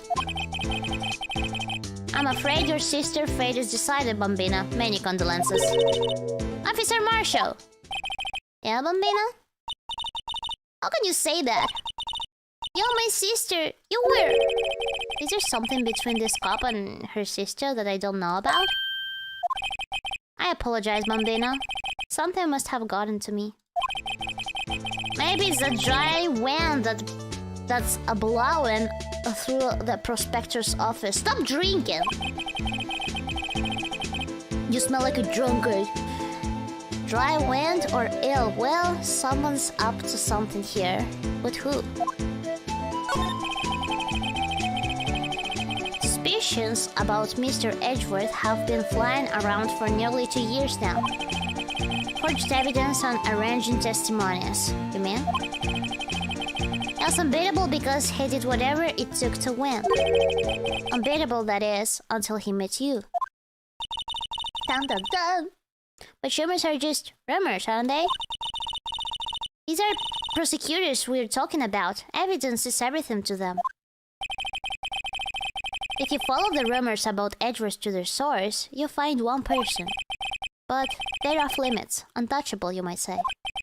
One person? Who? Hate to say this, but it's your sister, Bambina. Chief Prospector Lana Sky. What the heck? What? My sister? Edgeworth couldn't rustle all those cattle by himself. Some people load their guns with bullets. Some people load them with bills. What, you're saying Edgeworth was making deals to win trials? Where there's gunshots, there's bound to be bullets. That's what the old-timers say. There's a big old secret hidden around here somewhere. Everyone knows it. Is that why Detective Gumshoe was taking up this case? Did they target him because he was closest to Edgeworth? So, well, how are we doing, Mr. Wright? I guess we've got some clues. We have an autopsy report, finally. A note from the victim and a cell phone. So, you think we'll be okay? We will be fine, don't worry. Oh, the only thing still bothering me is that Lana is confessing to the crime. She says she did it. No problem. I can guarantee that she's not the criminal. Scientifically? Although, by the way, Emma. Yes? I know that song your phone plays when it rings. What?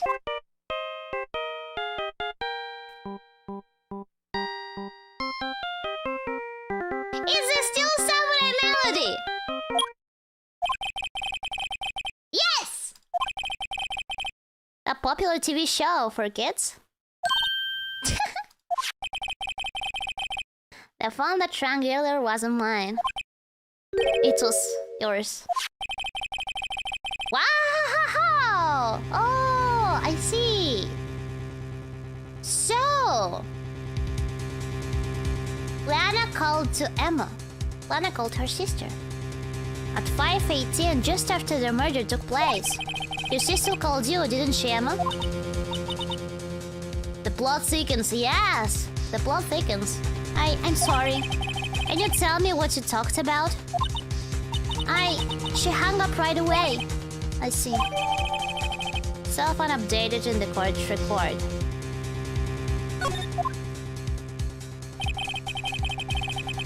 A detective was murdered, and the suspect is the top prosecutor in the district. I've got a bad feeling about this.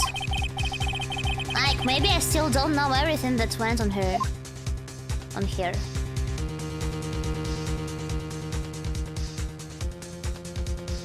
It's gonna be a long case. Yes, I'm prepared. Yes.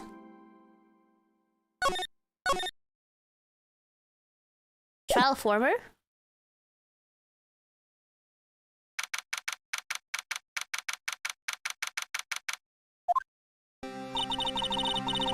How did the investigation go yesterday, Mr. Wright?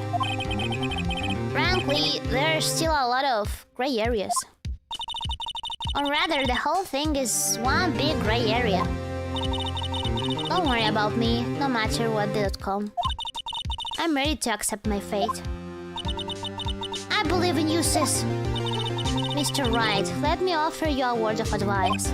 Yes? A defense attorney should never believe their client. That means I shouldn't believe your confession, right? That just means you're innocent. The defendant is called to trial because they are suspected of wrongdoing. Never forget that. Miss Sky, you remind me a lot of Mia. But there is one decisive evidence between you and her. Did I say decisive evidence?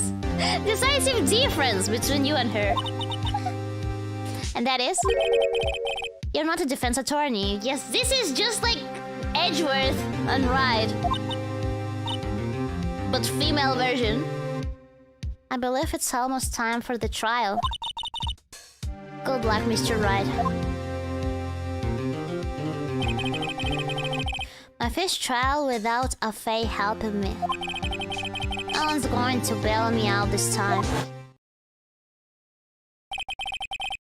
I'll be alone in there. So I have to discover the truth all by myself.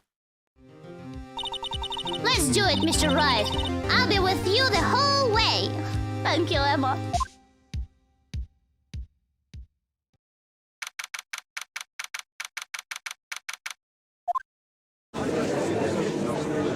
Emma will help me. Court is now in session for the trial of Miss Lana Sky. And now, let me take a bite of pancakes.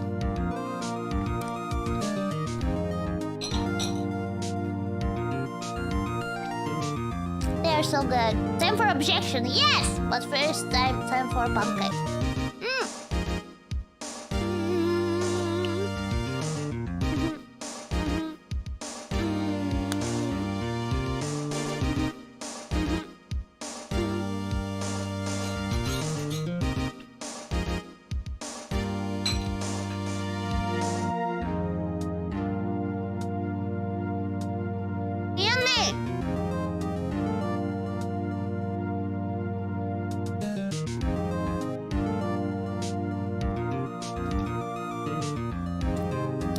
hydration check. I have my tightly sealed bottle of water on the table.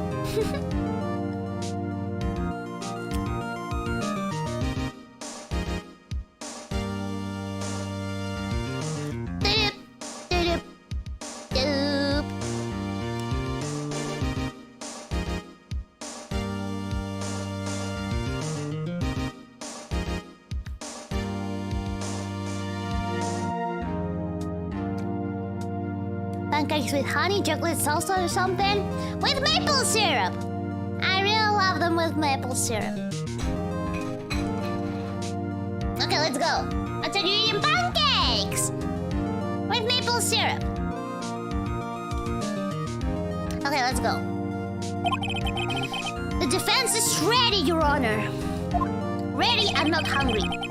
The prosecution has been ready for a while, Your Honor. Edgeworth.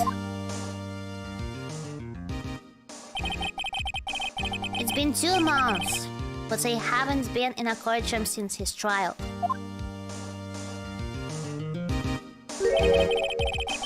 I hope the personal feelings will not be a part of the proceedings today, Mr. Wright. I will choose the path I think is right, regardless of what those around me might say. The judgment to be made here is in our hands, not those of anyone else. Very well, Mr. Edgeworth. Your opening statement, please. Chief Prosecutor Rana Sky has committed an unpardonable crime. Not only this, but she was rash enough to commit it in the prosecutor's office lot. Wow, he's much more forceful in person. I suddenly feel like confessing to everything.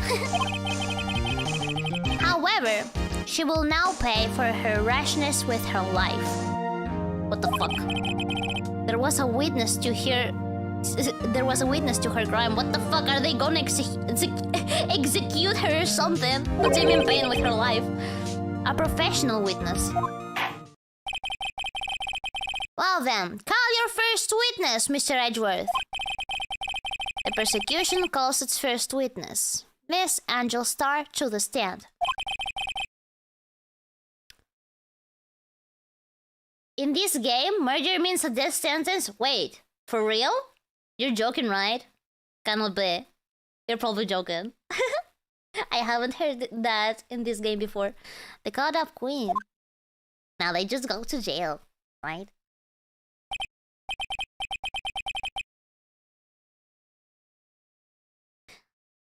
Haven't I seen you somewhere? You ordered the caviar lunch, right? Oh, caviar! I've never eaten caviar before. The judge is really wolfing it down. And for you, I have a fiesta bowl. Oh, thanks. Will the witness state her name and profession? And you, sir? Did you order the fingerprint lunchbox? It's too early for lunch. Your name and profession, please. Profession, please. Well, Your Honor, how does it taste? So this is why everyone raves about caviar. It's so tasty, it hurts. I always thought caviar would taste like pickled tapioca. Judge, you're getting distracted. This is a murder case. How the heck does pickled tapioca taste like? Slam! I know, right? Edgeworth Slam! What the heck? Name. Profession. Now. Me? The name is Angel Starr. Don't go forgetting it. I find myself running lunch lounge these days. Lounge land. Is that what you wanted me to say, Mr. Edgeworth? Very well, witness. Please describe the incident to us. The prosecution will wait. I'm not finished eating. Judge! Hurry up! Come on! Judge is worse than me on streams. Very well, Mr. Edgeworth. As you know, we usually call on the police to provide a description of the crime. Your Honor, as Mr. Edgeworth has said to the court, I am a professional. Huh? What exactly does that mean?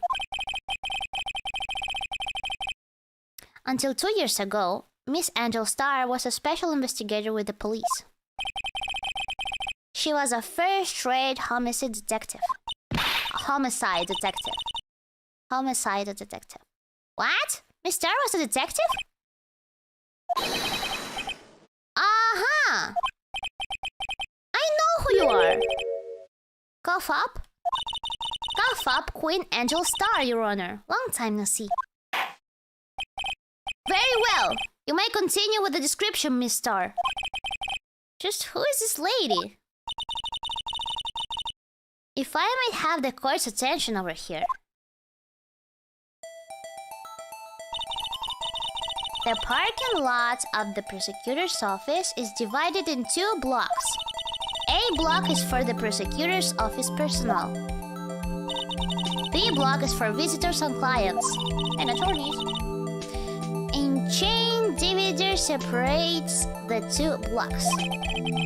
I suppose that's to keep visitors from taking up prosecutor's spaces, yes? The crime took place by a car in the back of A block, in the car's trunk.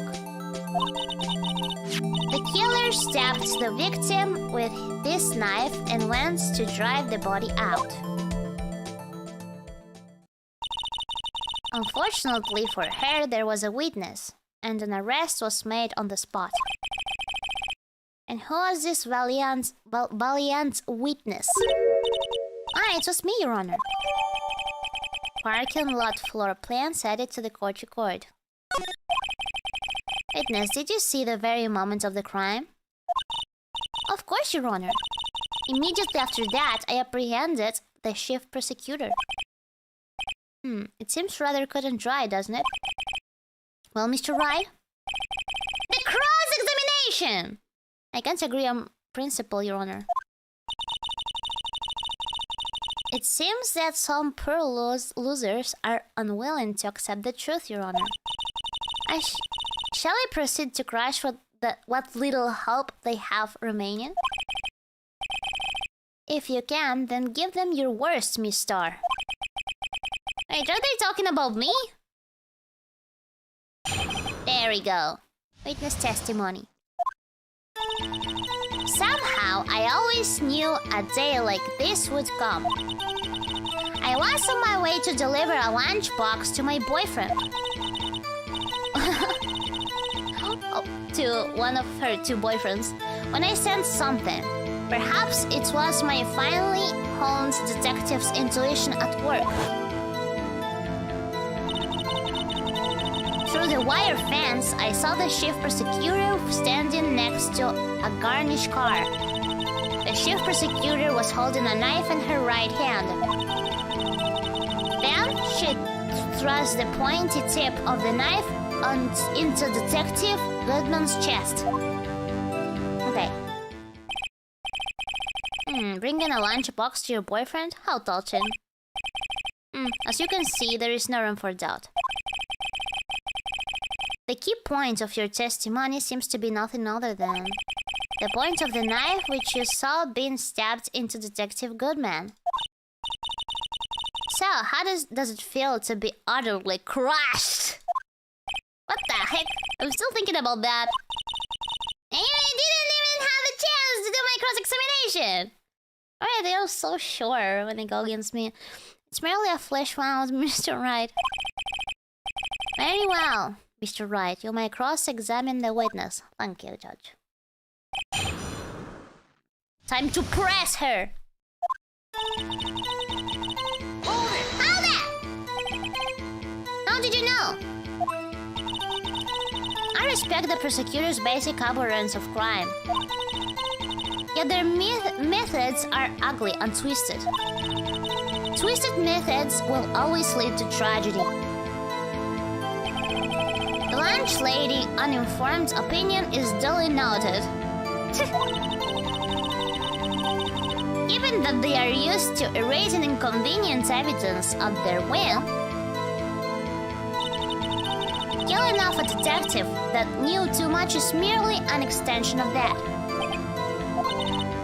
Hey Star, do you have something personal against prosecutors? I felt that I had found my dream job when I became an investigator. And if I hadn't been laid off by those prosecutors over there, I'd still be one. Laid off? She was fired. To me, prosecutors are nothing more than worms. That said, I'm a pro, as you know. My testimony is unbiased and flawless. Very well. You might continue, Miss Star.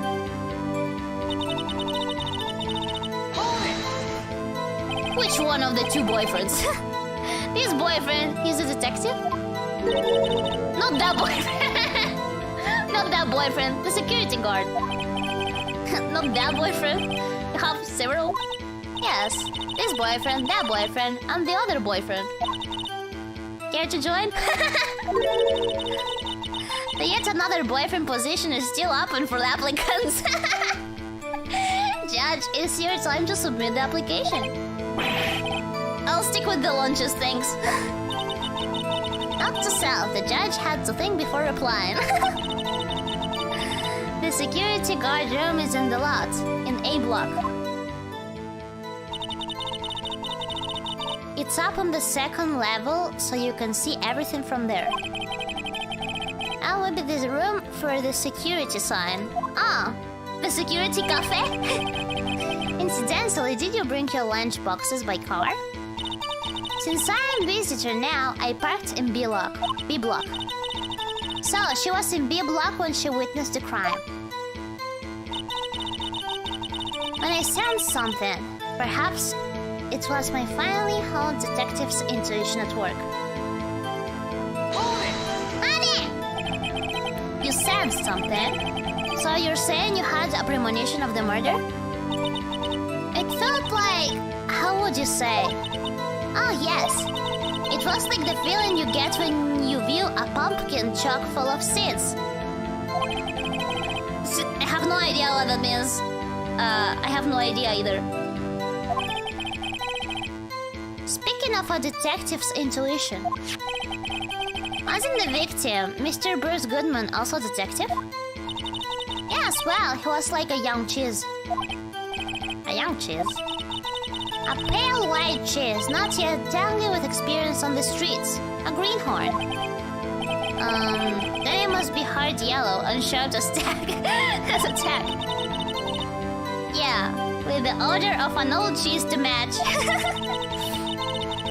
In any case, there, in the lot, I felt something stirring in the back of my mind.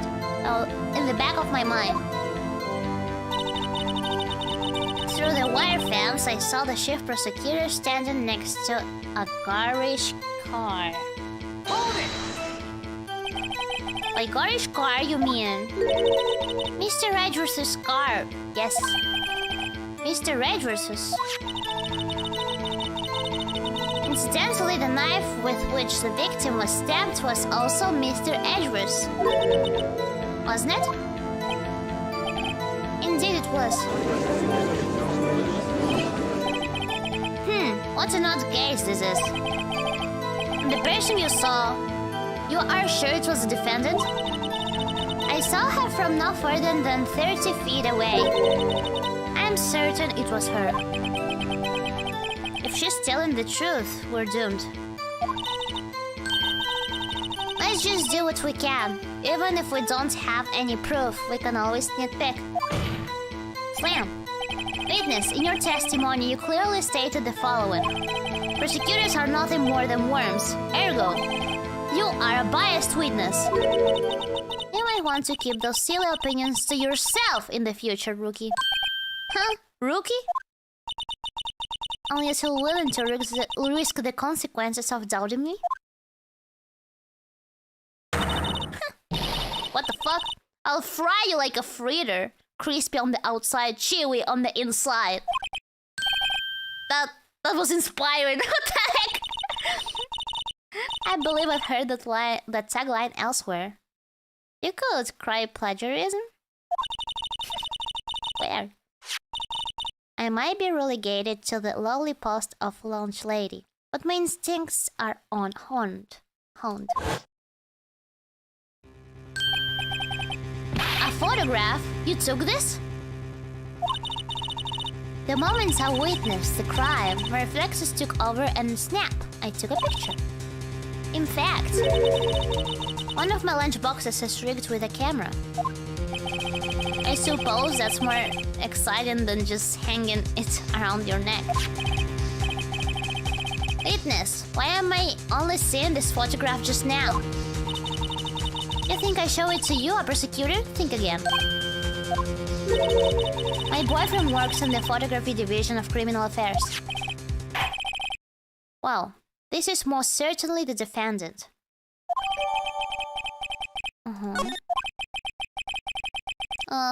This is so unmistakably Lana's guy. So, what was the defendant doing at the time?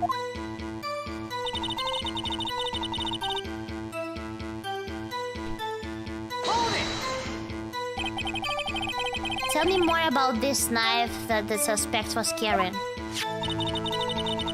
And let's say the blade was about 4 inches long. Is it right, Mr. Edgeworth? It is your knife, after all. Yes, that's about right. Prosecutors are, by nature, well versed in the location of a man's vital organs. I'm sure it was easier than boiling an egg for my egg salad surprise set. You can't testify as to her ability to kill an egg. I mean, a person. Perhaps a chicken salad set would have been a better metaphor? So, the defendant was holding a knife. What then?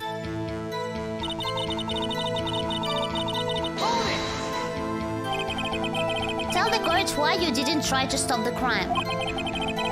You did see her raise the knife to strike, no? The defense has a point.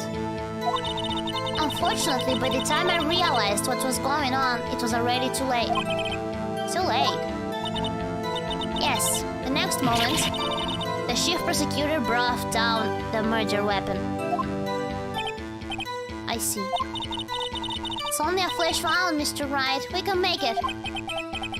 You said that before. Anything else? Scientifically speaking, Miss Star's testimony is flawless. Fuck. Sounds pretty fatal to me. What do we do? Is this it? Is my sister guilty? Let's just keep our heads cool and press the witness a bit, shall we? For some reason, having her panicking next to me makes me calmer. Don't smile like that!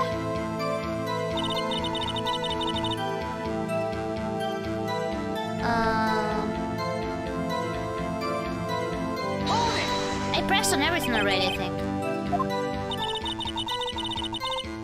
Yes, I read this already.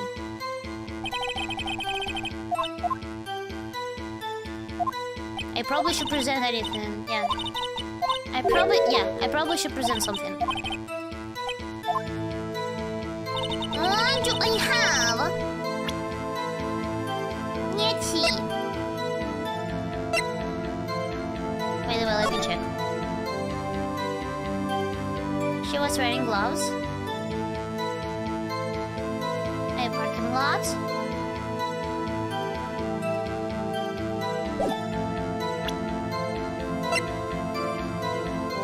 Oh. A date. Okay. Never mind.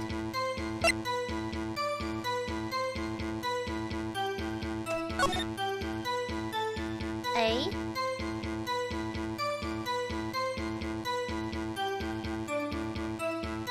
This is a car, right? And she took the photo from here?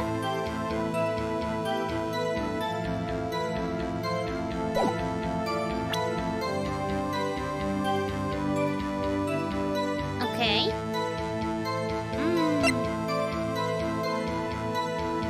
Not sure what he can present here.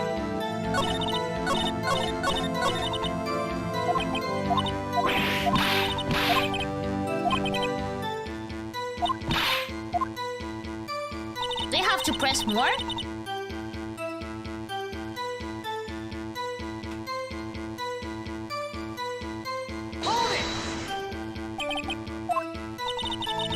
I know this already. I read this already.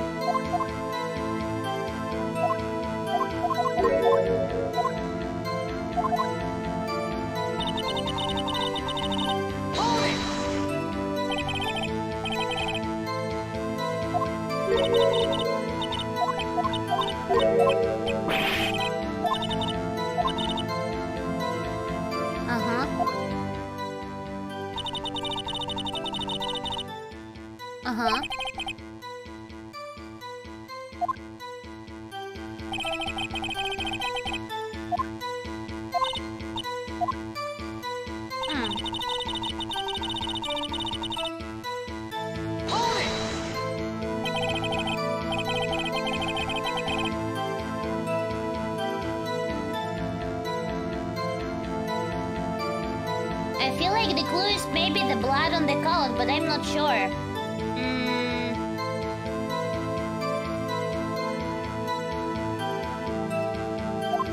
I'm not sure how I can use that.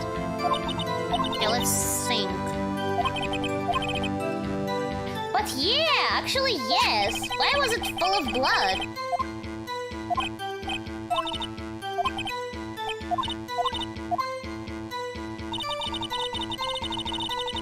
By the way, let me save.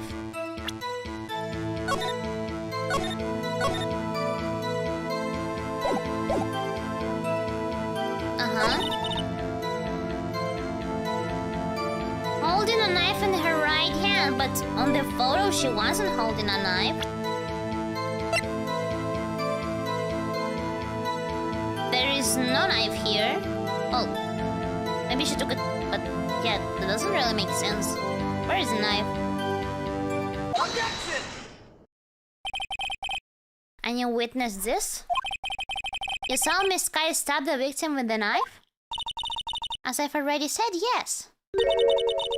I swear it's on my finest salmon swirl lunch. I'm sure that is a fine lunch. I'm getting hungry again. But isn't that odd? Look at this photograph. This is a photograph you took at the very moment of the crime, is it not? Then why is Miss Sky not holding a knife? Mr. Edgeworth, your thoughts? Objection. It had to be the weakest objection ever, Edgeworth. Yet it was still stronger than your ever feeble minds, Mr. Wright. What do you mean, Mr. Edgeworth?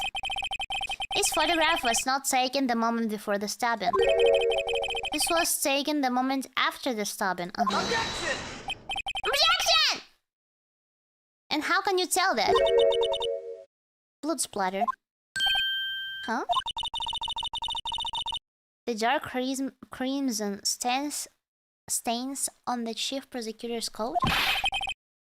But it's a black and white. It's a white and black photograph. Oh yes, it's hard to tell, but this could be blood. Well, Mr. Wright, I see no problem here. No problem except you. Mr. Wright, are you going to just sit there and take that kind of abuse? I'm getting bullied! Slam! Wait, that contradicts what the witness said in her testimony. Namely, that she took the picture the moment she witnessed the crime. It seems I was slightly unclear. My apologies. That's it? If you ran out of lunch, you order seconds. Problem solved. If you don't like it, try ordering the jumbo-sized lunch from the get-go. Good advice. I'm not sure I understood it, but good advice. I didn't have time to stop her. Prosecutor Sky was cold, calculating like a robot. She killed without pain or remorse. It was a premeditated murder. Objection! Premeditated? How did you know? How do you know? Look at the chief prosecutor's hands in the photograph. She's wearing gloves. Yeah, I noticed that as well. Surgical gloves made of thin rubber, most likely. Why would she have those on? If we it was not premeditated, she would not be wearing those gloves.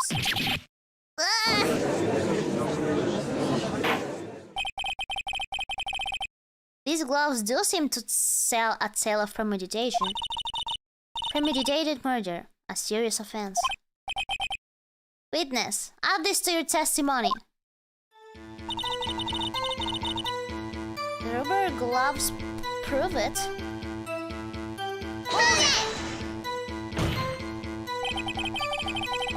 What if she was just in the habit of wearing gloves? Surgical gloves. Like driving gloves. The gloves were admitted as evidence when the defendant was arrested. They were rubber gloves, of the kind used for autopsies. In other words, when the chief prosecutor came to the crime scene, she came to do murder. It's the only possible conclusion one can make.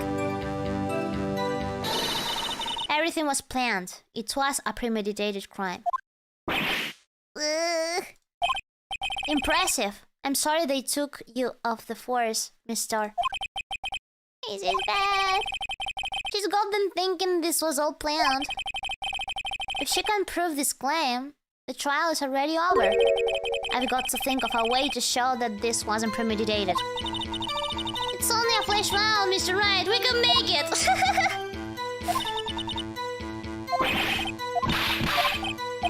Hotels Conley Prisons. Let's see. That it wasn't a premeditated murder. The murder was planned.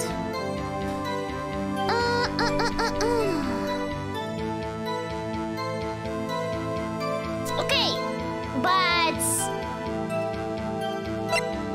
does it really make sense? Okay, because the knife is from the toolbox of Edgeworth's car.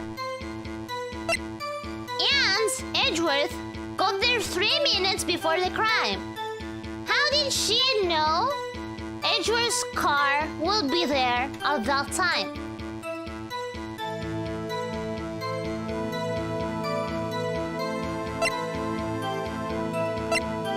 That's something that doesn't make sense to me. But I'm not sure. What should I present specifically?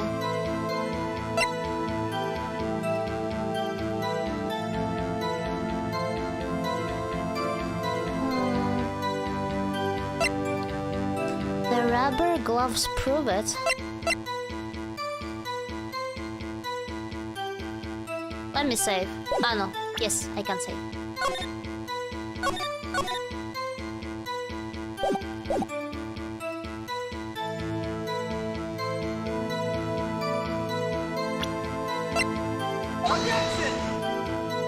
No, this is not it.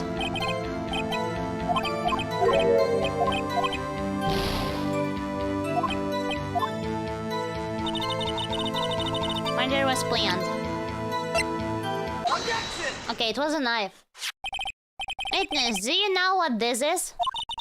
Are you trying to test me? I sell box lunches for a living, you know. That's a knife. The knife. The knife that was in Mr. Edgeworth's trunk. Indeed, it is my knife. What's with this case? The bloody murder weapon, a red car, all belonging to the prosecutor there? Defendant is the chief prosecutor for the district, right? Well, me, prosecutors bad people. Oh my god. The defense has a request. We ask that the witness provide an accurate testimony. What's that, Tricky? Your testimony. You stated that Lana Sky planned this murder. And that's why she was wearing those special gloves. Seems like a natural conclusion to me. The gloves do indicate planning. However, why would she not also prepare the most important part? The murder weapon. Yes, see? This is exactly what I was talking to you about. Oh. This knife just happened to be in the trunk of that car. Ladies and gentlemen, if you're going to plan a murder, you don't forget the weapon. Are you noting it down, Emma?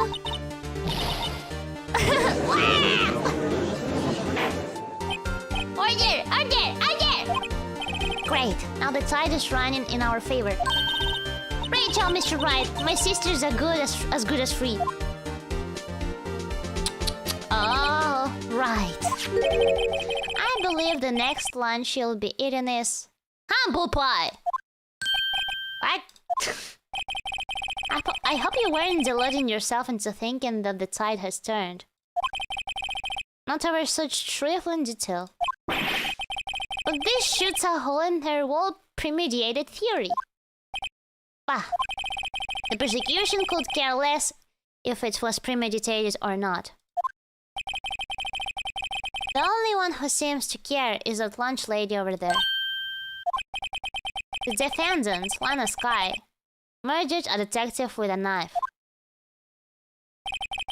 That is the only thing that the prosecution needs to need proof. Nothing else. Very good, Mr. Prosecutor. I suppose you think you're clever now? But you know as well as I do that she planned on killing him. It was planned. If it wasn't, why would she have... I believe I'd like to hear your testimony again. Witness, please tell us only what you saw, not what you thought. How dare you? My powers of deduction are not to be underestimated. Really now? Angel's deduction. Lana Sky intended to murder Detective Goodman. That's why she called the victim all the way to the prosecutor's office. I'm sure the chief prosecutor had a grudge against the victim. Nothing else could drive that human machine to plunge the knife again and again. The knife. The victim was summoned from the police department to the prosecutor's office. It does sound a lot like premeditation, doesn't it? So, if I ordered a pizza, does it mean I'm planning to kill the delivery boy? In any case, the defense may now cross-examine the witness.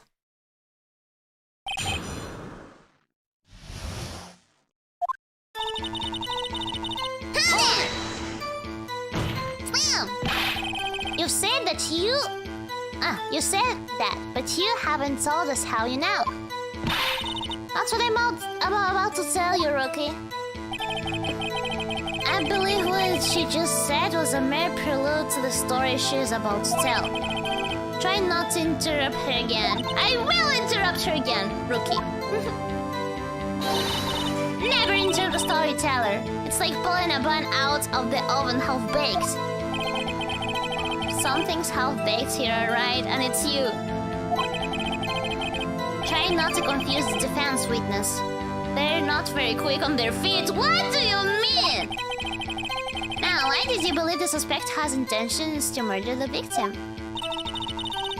Her action speaks for themselves.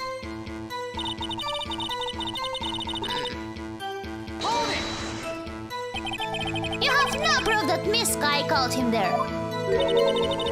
You have no proof that she didn't. Mr. Red, your thoughts? There is no record of a call made on the defendant, Miss Lana Sky's phone. She might have written him a letter. Come on, you could have just tried public phone first at least. In any case, the victim came to the prosecutor's office where he was murdered. I'm sure he had a reason to be there. Witness? Why do you think it was the suspect who summoned the victim that day? Summoned... grudge? What kind of grudge? Well, I wouldn't know that. But the cowboy police officer told us that couldn't be. That couldn't be possible. Of course you don't. That's because she didn't have a grudge. They weren't related to each other. Rookie. I have a lunchbox here. Now, what's inside? How I supposed to know? See? We agree there is a lunchbox here, but we don't know what's inside. A person's life is like a lunchbox with pretzels. Don't you agree? I mean... I get it. That's why my lunch was so salty. This judge isn't very good with metaphors. The suspect has a grudge against Detective Goodman. Will you tell us your basis for thinking this? It's simple. Nothing else could drive that human machine to plunge the knife in again and again. A human machine? That's a contradiction. Please. Can't you find fault with something of substance, Mr. Wright? Not to self. Mr. Edgeworth smell like citrus fruit. What the heck? Interesting fact. You say again and again. How many times did you stab him exactly? We often say chop into 1,000 pieces, but we don't actually mean 1,000 pieces. What difference does it make if the deed is done? How come she's getting mad at me? Let's just say she stabbed him several times and leave it at that. Leave it at that? This is a murder case, people. Why? Do they have that on the autopsy?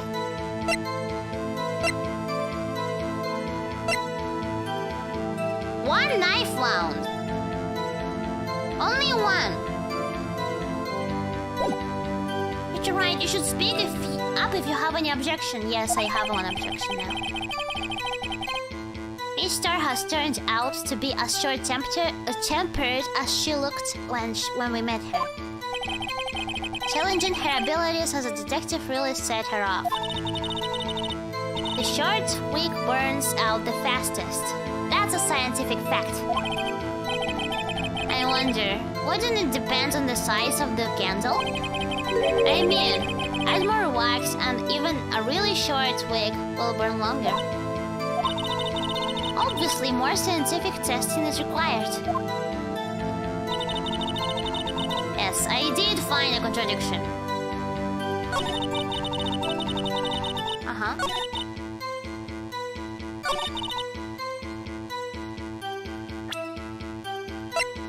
Objection!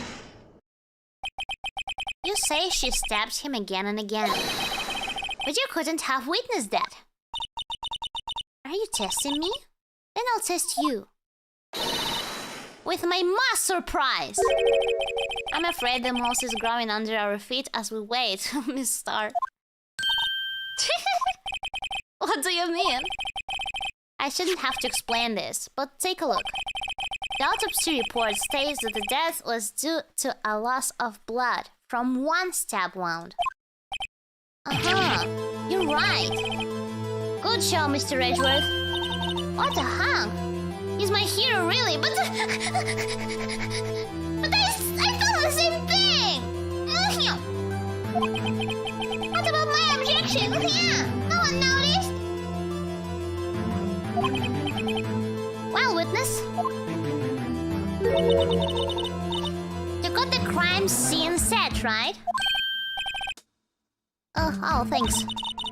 I always believed that no one could ever mistake ketchup for blood. But now I realize that such mistakes are possible. So you're saying you mistook something for blood? When she lifted her knife, I thought I saw blood at her breast. Splattered blood from her victim. That's why I thought she must have stabbed him at least twice. Then tell us what you saw that you thought was blood. Testify. Let's see. Her red muffler looked like blood to me. That's how ghastly the whole scene was. Hold it! Her red muffler? Yes, like a scarf. The chief prosecutor always wears one around her neck. Also, she can be easily hanged at a moment's notice, I suppose. She's right. Miss Sky was wearing a red scarf, wasn't she? Oh wait, isn't it too odd that you mistook that for splattered blood? Oh, people often mistake my bird for a bib. What's a bib? What's a bib? Let me Google that. What's a bib? Bib. A piece of cloth of plastic fastened around a child's neck. What? Okay. Is that baby thing?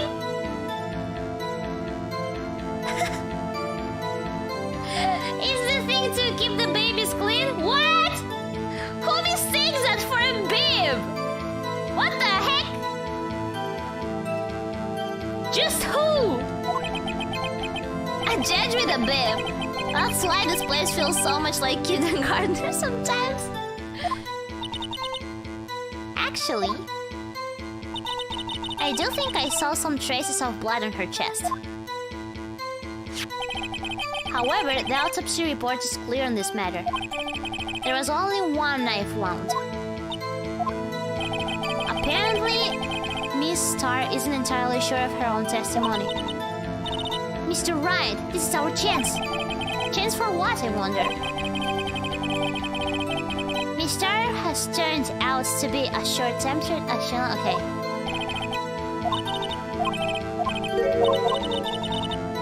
Okay.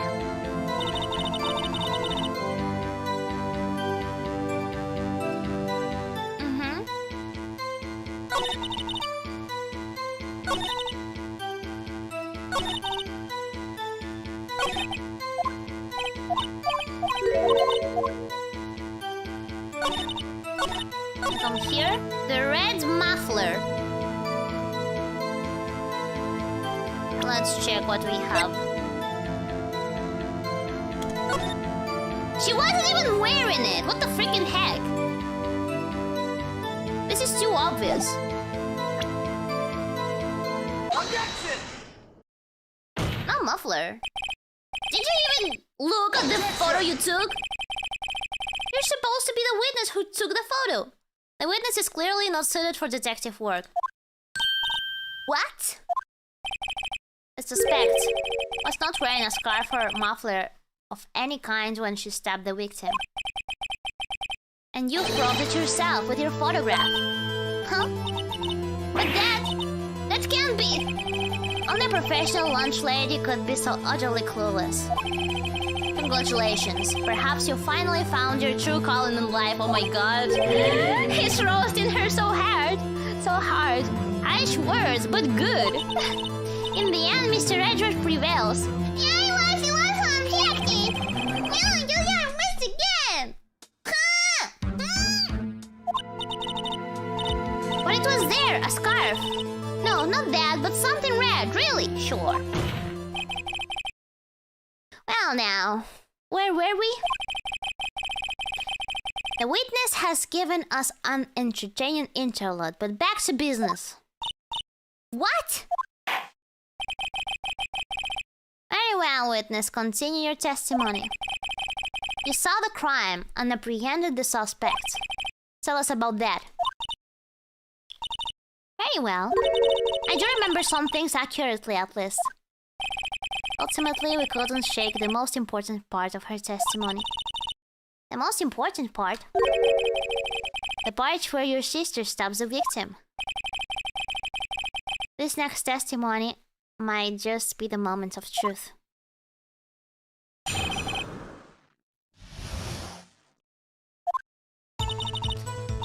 After the murder, the suspect attempted to run behind the partition of her side. I quickly caught her, explained her rights to her, and arrested her on the spot. Ah yes, when I arrested her, she mentioned the muffler. That's what had me confused in my earlier testimony. The chief prosecutor made to escape, but against Angel Star, resistance is futile. You're quite determined about this scarf, aren't you? I strike like a snake and bite like a cobra. That's me, Angel Star. That wasn't a very good metaphor. First of all, a cobra is a kind of snake. Don't bother me with details unless you want to get bitten. No thanks. Note to self, Mr. Right is weak against poisonous snake bites. I mean, who isn't?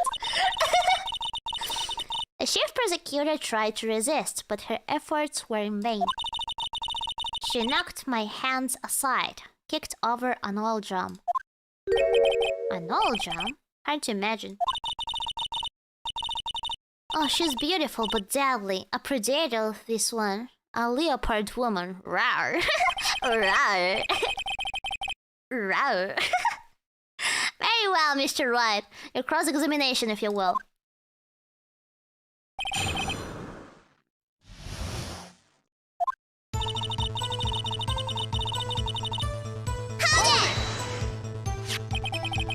So where is this partition on the floor plans? I'm sure she meant this wall next to the car.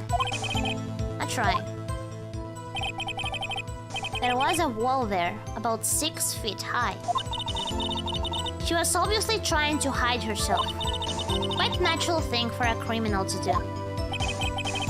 And what did you do then? Hold it! Anya! You say quickly. Are you close to the suspect? As I just said, I was only 30 feet away from her the whole time. Okay, 30 feet away, but there was the fence, right? That's how it's called. How did she came quickly? It doesn't mean like it doesn't matter. It was only 30 meters. There was a fence there. Yes, of course. I'd like to see this on the floor plans, just to be safe. The Lunchland car was. She was a visitor, thus she was parked in B block. So you witnessed the murder from here? That would make it about 30 feet from the car, yes. Is that correct, Miss Star? Yes, that's right. But there was a chain link fence in front of you. I went over it, of course. Amazing. The cough-up queen, lunch lady athlete indeed. It would have taken her a little time to climb over the fence. So she couldn't have gotten to my sister that fast. Yeah, that fence was about 9 feet high too. So how did Miss Sky not get away? Ah yes, when I arrested her, she mentioned the muffler. Hold it! She mentioned the muffler? What exactly did she say? If I remembered exactly, I would have told you in my testimony. Cheeky. Anyway, all I heard her say was the word muffler. Just say one word? Just that one word? So, what you heard wasn't the suspect talking to you, but to someone else. Yes, the chief prosecutor was talking on her phone. Oh, with her sister? Her phone? She can't mean... Ask further. My phone, do you mean this cell phone discovered at the crime scene? Yes, ultimately. Ultimately? My memory. It's like a salmon heading upstream, you see. No, the current doesn't see Miss Star. The chief prosecutor first attempted to use the phone hanging on the wall. On the wall? That's right. Near the car, there was an emergency phone on the wall. Apparently, it was out of order. And so she used her cell phone? Indeed, the emergency phone was out of order that day. Go witnessing, witness. Go witnessing? Whatever happened to good testifying? You should of course add this to your testimony. Things I do to please this rookie defense attorney. Updated. I saw it all, how she tried the phone on the wall, but had to use her cell instead. Hold it! Do you think you could restate your testimony for the court? I was going to ask the same thing. I'll only say this one time, so listen close, rookies.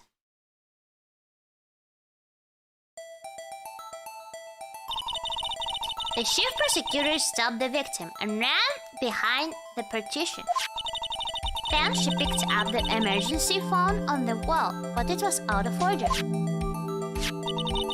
So she pulled her own cell phone out of her pocket.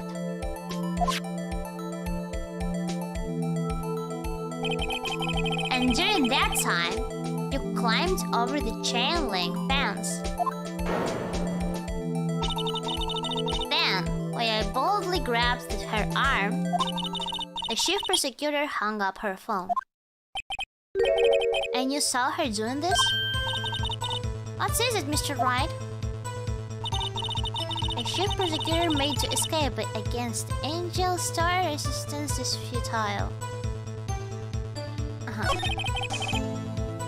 So Miss Sky tried to run. I'm sorry, my sister is so suspicious, Mr. Wright. Sorry, Leah. But she didn't do it, you have to believe me. Okay.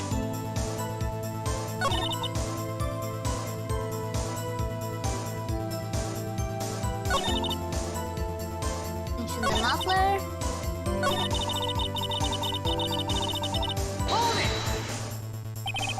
She made to escape. Can you be more specific?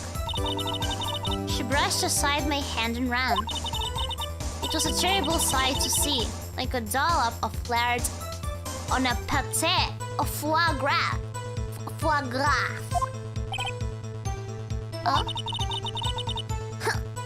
By the way, this Wednesday, Pochi will teach me French. It's on my schedule. I'm excited. She even kicked over an oil drum at me. An oil drum? There was an oil drum lying on its side at the scene of the crime. But it's strange. What's that?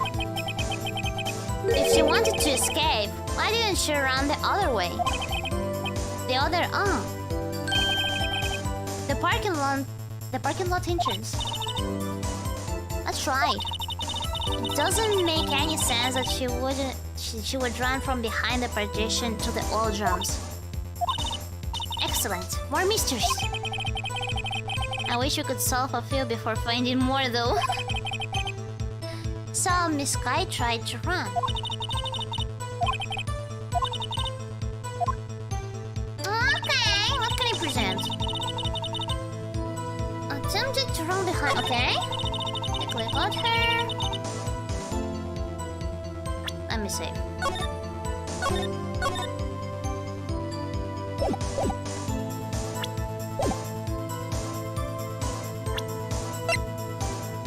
Objection! Okay, we talked about that already, so... Objection overruled. Explained her rights to her and arrested her on the spot. She mentioned the muffler. The law, but had to use her cell instead.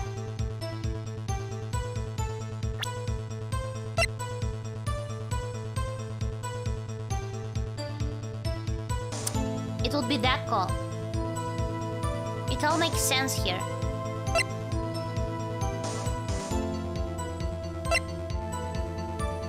Everything does make sense here.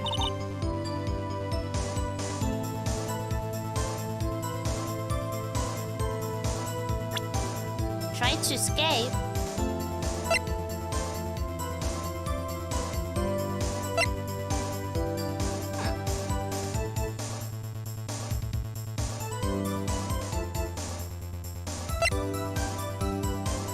The photo was made from the same side of the fence, no?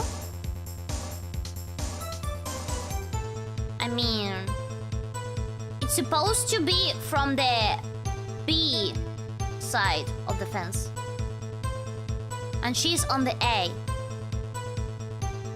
She jumped. That's what she said. She jumped. This case is a bit complex, yeah.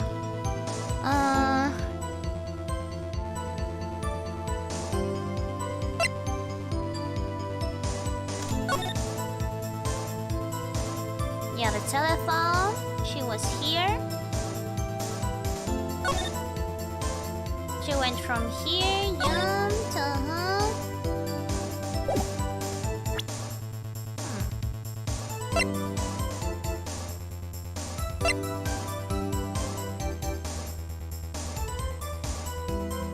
The knife?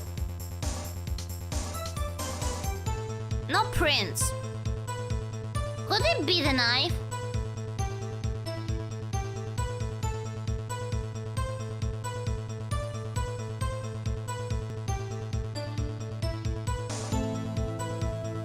How could you see the phone?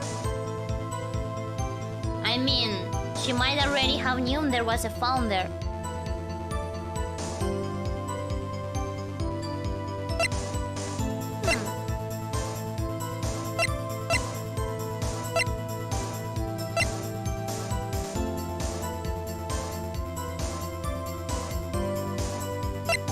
I'm not sure what we can present here. Like, I was thinking about the knife or about the photo. No, I was thinking about the knife because it has no prints. But in case Angel tried to stop her, she might have touched the knife, you know? I don't know.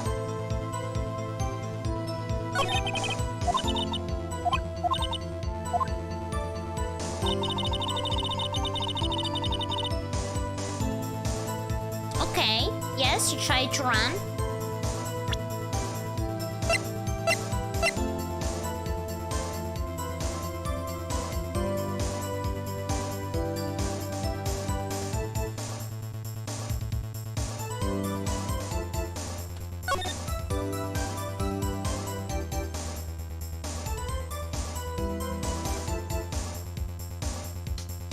Oh, yeah.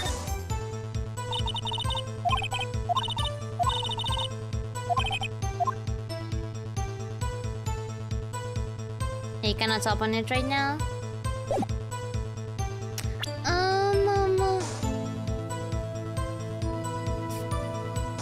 Her line about phones?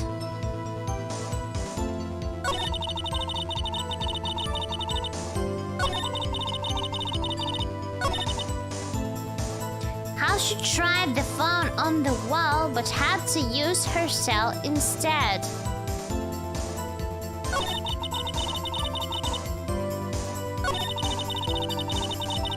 By the way, I just now realized that I come back in the testimony. I want to explain the rise on the spot. Wait. From behind the partition. On the spot.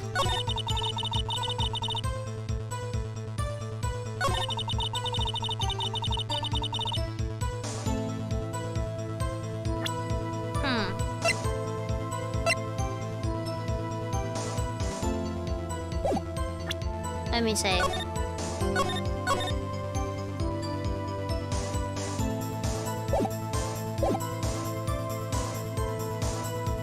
If the photo was taken from the other side of the fence, why the fence doesn't appear in the photo? In what photo? What do you mean it doesn't appear? It does appear in this photo. What photo are you talking about? We only have this photo and the fence does appear.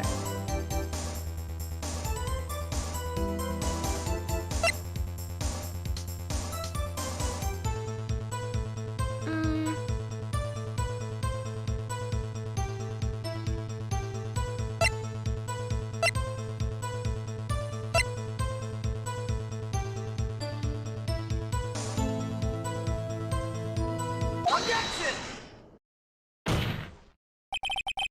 Mister, I have to conclude that you have a personal grudge against Miss Lana Sky. Objection! The witness is a former detective. Her testimony is marred by personal bias. Wow, who would have thought you would be my knight in shining armor, prosecutor? You, who together with the chief prosecutor kicked me out 2 years ago. Well, Miss Star, this is a fatal contradiction with your testimony. How do you explain this? I don't know what you're talking about. Mess with me, and I'll make you cough it all up. Let's look at the floor plans. You said you witnessed the crime from this point. However, if that's true, you couldn't possibly have seen Miss Sky making that phone call. Yeah, like, when I was reading her testimony, I assumed she was, like, here when she tried to make the phone call. But yeah, like, it doesn't make sense, because she would literally have only 1 second. But then again, like, her call was only 1 second. But yeah, I thought about that, that's why I brought up the floor plans. I believe you see what I'm getting at. The emergency phone was on the back side of this partition. If indeed you were in B block, you couldn't have seen it. What? Yeah! Gotcha. What is the meaning of this? It's simple, Your Honor. She's not coughing a plunge. She's coughing a plies. Yeah! Objection! That's quite a claim, Mr. Wright. Perhaps you will allow me a question? Tell us exactly what lie this witness has told the court. Here's where the counterattack begins. I can't afford to get this wrong. The witness lied about...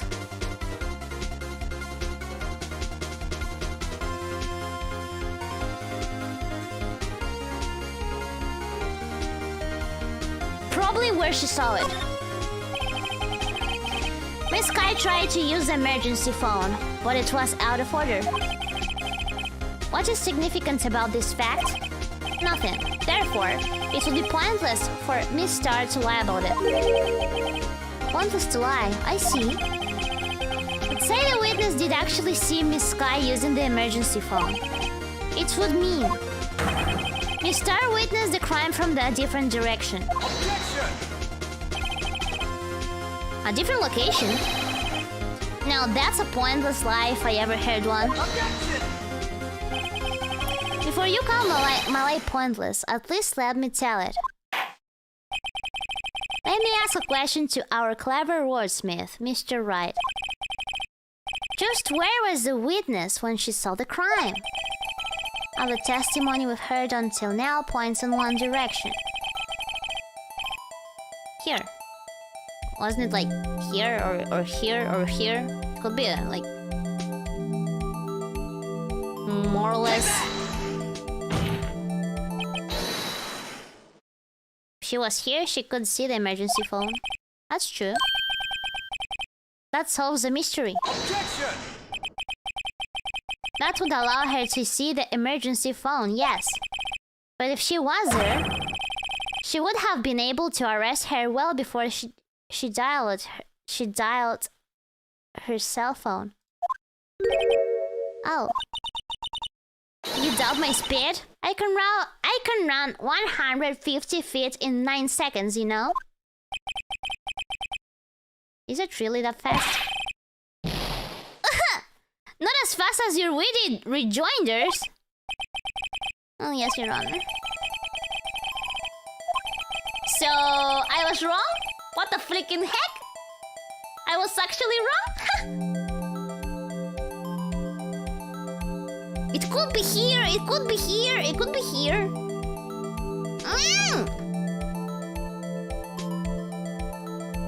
Security room? Yes, it could be the security room.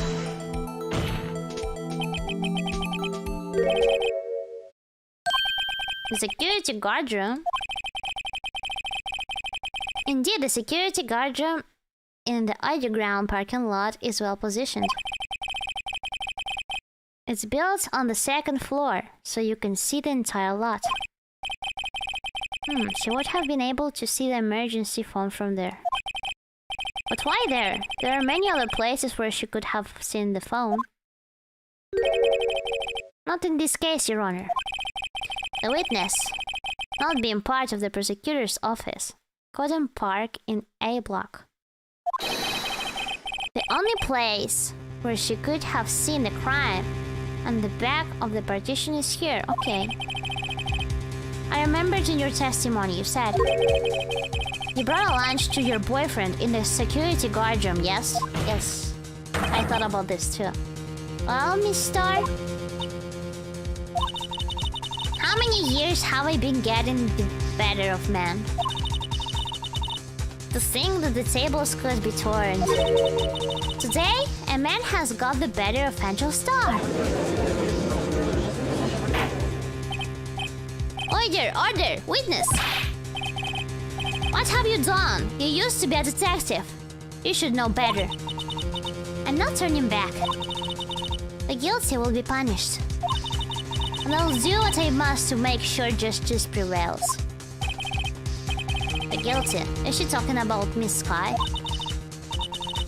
Mr. Wright? Doesn't this strike you as odd? Why did Miss Star lie? It doesn't make sense. Yeah, it does make sense. Huh? She could have just said she saw the crime from the security guard station. It won't change anything. Exactly. This photograph tells all. It was the defendant who stabbed the victim. Okay, but what about the photo then? Why do we see a fence?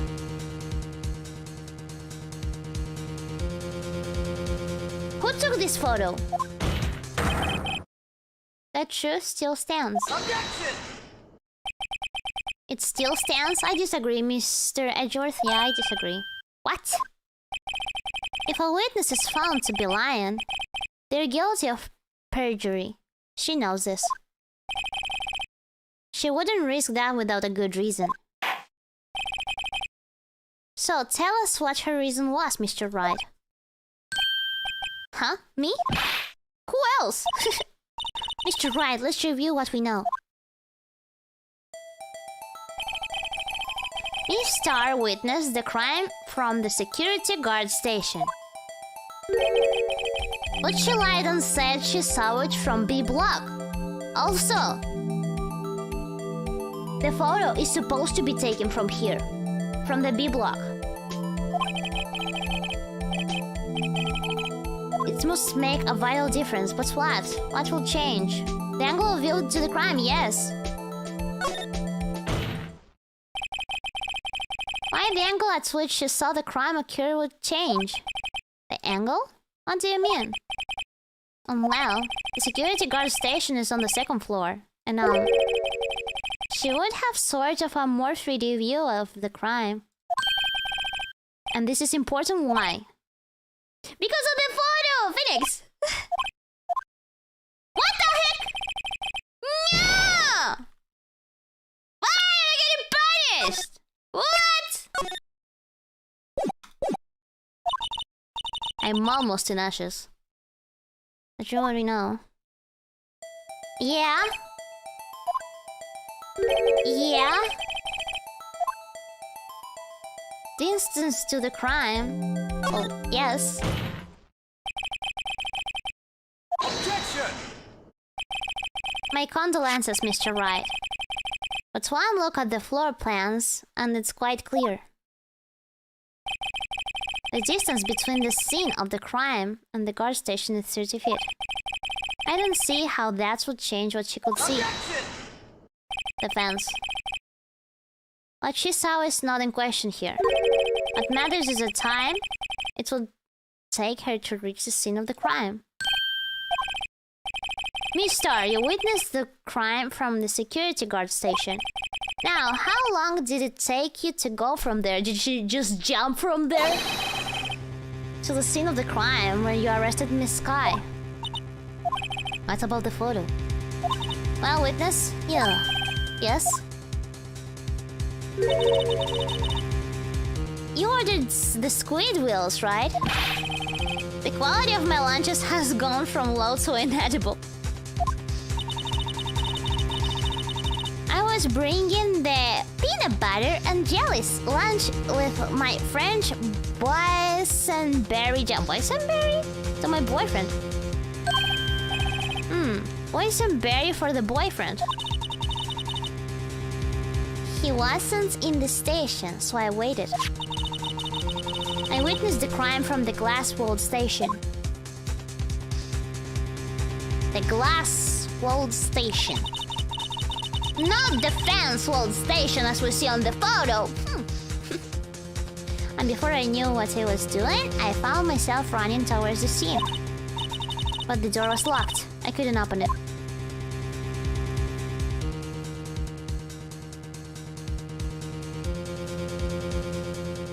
Oh my god, what the freaking heck? You did all that? So quickly? That's why I had to go through the visitors parking and B block. That's quite a detour. It probably took me at least 5 minutes to get to the scene of the crime. What? 5 minutes?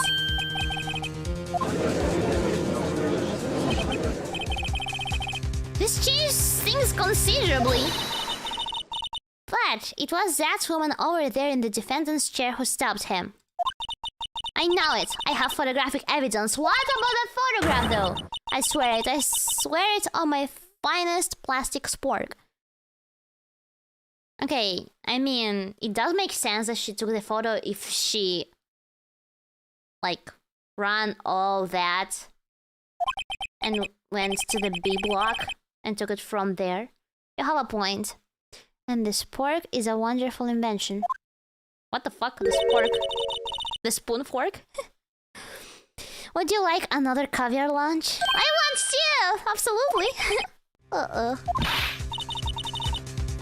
Mr. Wright, you have to do something. Do something!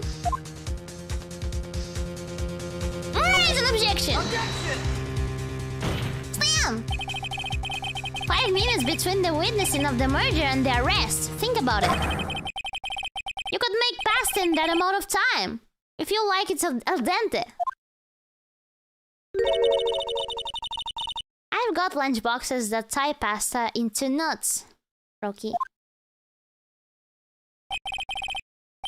A 5 minutes blank. Isn't that strange? Strange? If you were a criminal, what would you do with 5 minutes, Your Honor? Well, I guess I'd flee the scene. Hey! Don't get the wrong idea. I didn't kill anyone. But you have the instincts of a killer. You would run. But this time was different. Miss Sky dawdled at the scene of the crime. She even had her picture taken. No true criminal would act this way. It's inconceivable. The carpet is a judge! Oh no! Plot twist. Well then, it seems we've come to the end of this testimony. The witness has a grudge against the defendant and a blank in her testimony. Mr. Edgeworth, is the next witness ready to go? Unfortunately, I appear to have overestimated this witness on account of her professional history. We did it! We screwed that shoot. We screwed that can shoot, Mr. Wright. I was too close. I'm afraid that the cough-up queen has been dethroned. And with that, court is adjourned.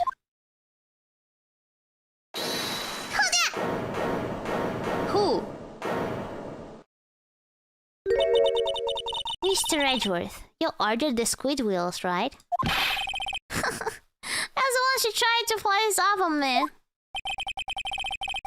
I prefer to not take the defense team's leftovers. Anything else to say?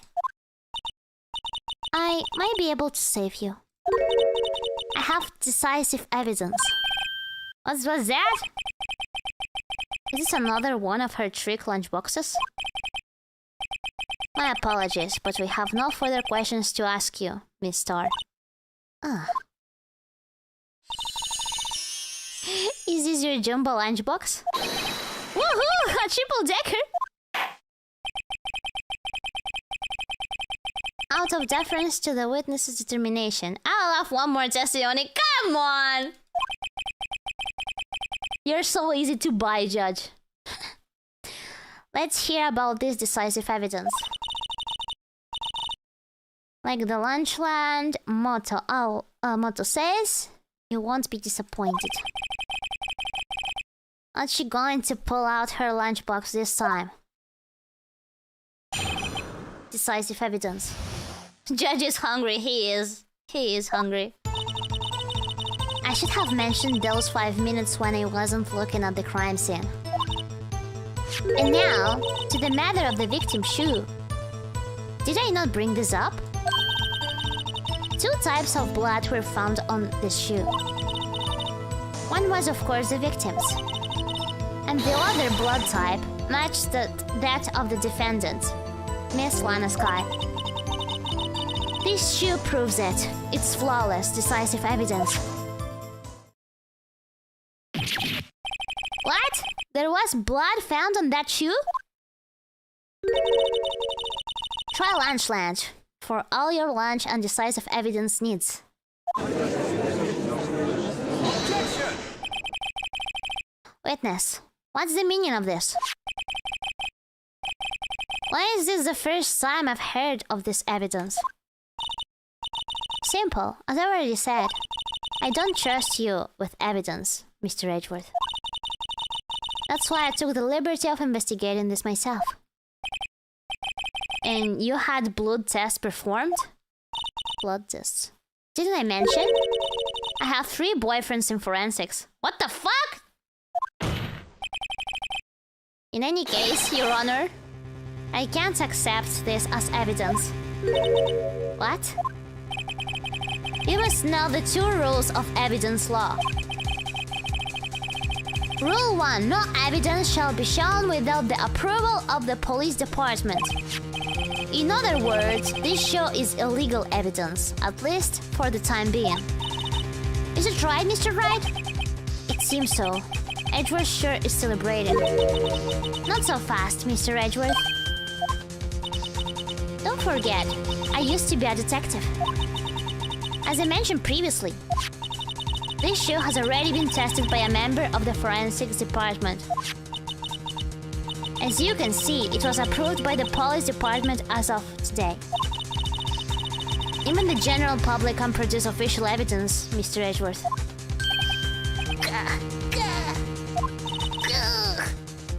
Is it right, Mr. Wright? It seems so. Edgeworth he's looking pretty sullen. You could at least study some evidence law, really. The prosecution's complaints notwithstanding, it appears that this evidence satisfies the first rule of evidence law. However, it seems you have yet another count against you, witness. Anything to ensure that the guilty are properly judged. Okay, white enamel shoe. Bears traces of blood from Goodman and Lana Sky. Very well, Mr. Wright. You might cross-examine the witness.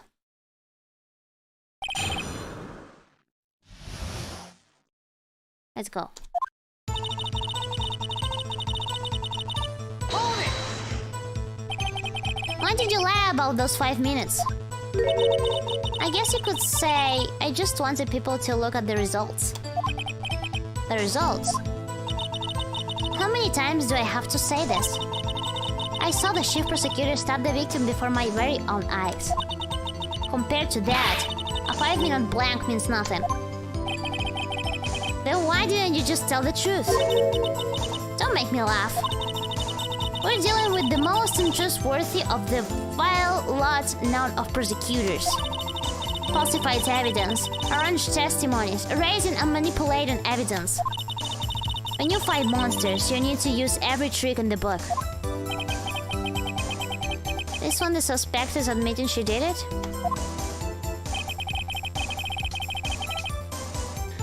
But false testimony is the most despicable crime of all, Miss Star. Let's just get this over with. Hold it! And you found the shoe at the scene of the crime? I detained the chief prosecutor and notified the police department. I wanted to make myself useful while I was waiting for the police to arrive. So, like an ill-trained pooch, you snuck off with a shoe. I was afraid someone would erase the chief prosecutor's crime. This shoe was my secret weapon if that should happen. See this fashionable basket I have here? It carries more than lunchboxes, gentlemen. I'm very happy for you and your lunchbox bag, really. In any case, you removed valuable evidence from the scene of the crime. Now, tell us what you did next. 2 types of blood were found on this shoe. One was, of course, the victim's. So you brought it to the forensics department? If you're going to submit something as evidence in court, you need it approved. To do that, evidence must be analyzed by a forensics expert. And she got away with her little coat because she used to be a detective. The shoe does appear to have blood stains on it. Well, the man was stabbed after all. And that blood belonged to the victim, Detective Goodman. As I said, there were 2 types of blood found on the shoe. Hold it! You can't say for sure the blood belonged to the defendant with a blood test. You claim to know something about blood tests, rookie? Huh. Well, speak up! Oh, well. Blood comes in 4 types, A, B, O, and AB. However, you can't tell from a blood test whether a murder was committed in cold blood. That one. That's just a figure of speech, Mr. Wright. Actually, we can differentiate between billions of types with all the blood tests out there. Which means that we can more or less narrow any sample of blood down to just one person. Or so I hear. That's pretty specific. If I had a little more time, I would have gotten DNA test results. But they said there's very little doubt it could be anyone but Miss Lana Skies.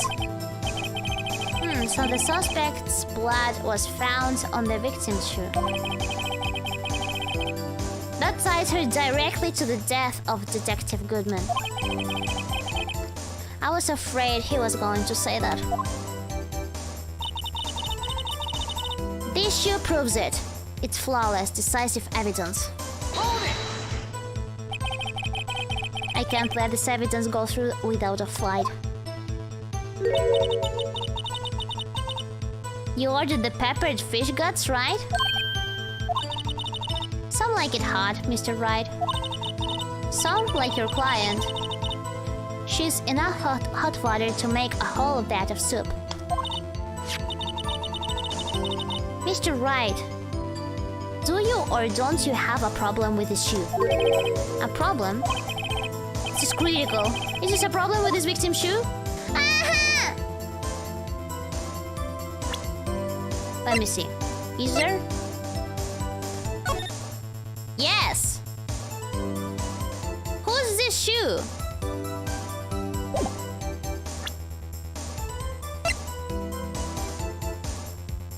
Victim's shoe, it's the victim's shoe.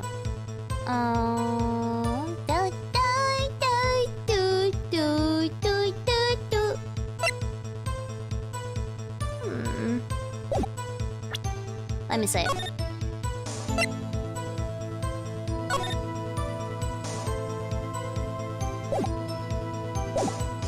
There is a problem! If I'm not imagining things, I'd say there's one critical problem with this evidence. A clear contradiction. That gleam in your eyes. You're still young, rookie. I'd give you a peppered fish gut now, but you couldn't take the hit, could you? Let's hear what Mr. Wright has to say. And it's contradictory about the victim's shoe. Shows the problem with this evidence. Oh? What is this?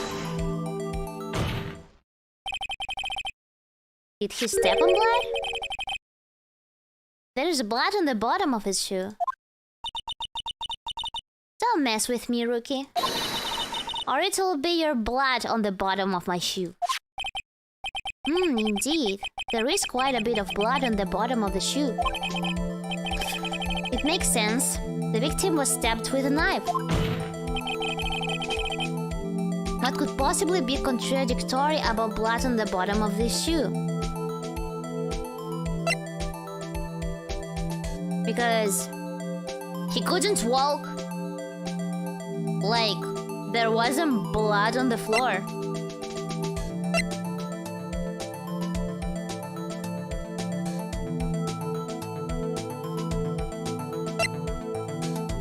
Can I save? Fuck, no, I can't save here.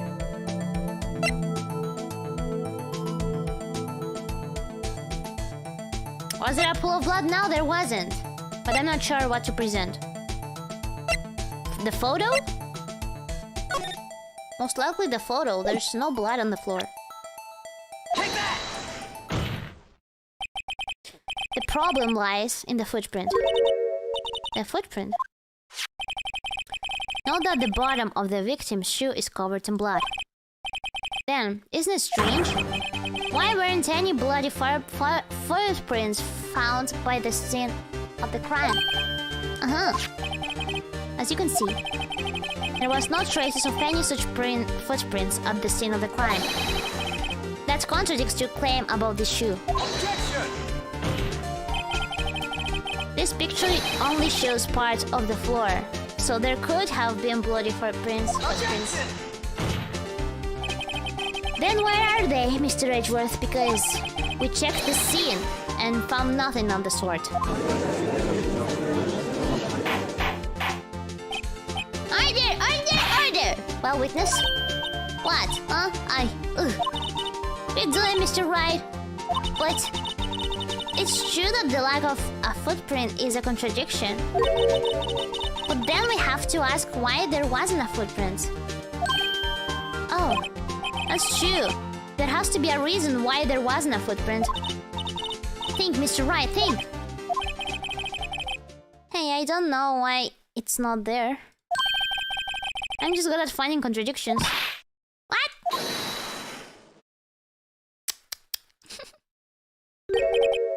I see. Now I get it.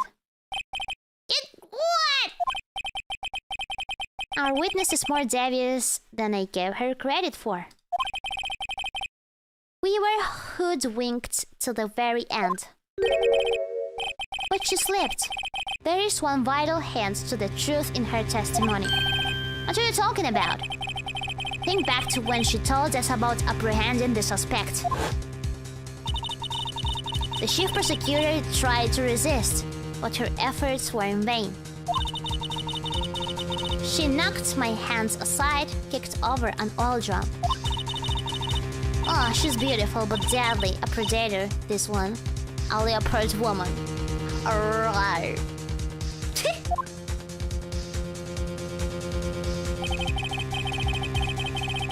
I thought this was a strange thing for the normally cool-headed chief to do. Okay then. Now, witness, allow me to ask a very simple question. This old drum, was it empty? Oh, that? I'm not sure I like your attitude, Mr. Edgeworth. Though apparently you're not the slowest conveyor belt in the lunchbox factory. Witness, well, was the oil drum empty? The oil drum kicked over by the chief prosecutor was brimming with water. Water? What does that mean? Still don't get it, Mr. Wright? Do you want to know the reason she knocked it over? The real reason? Uh-huh, you don't mean... Yes, the suspect knocked over that oil drum for one reason and one reason alone. To erase the blood stains that would become evidence against her.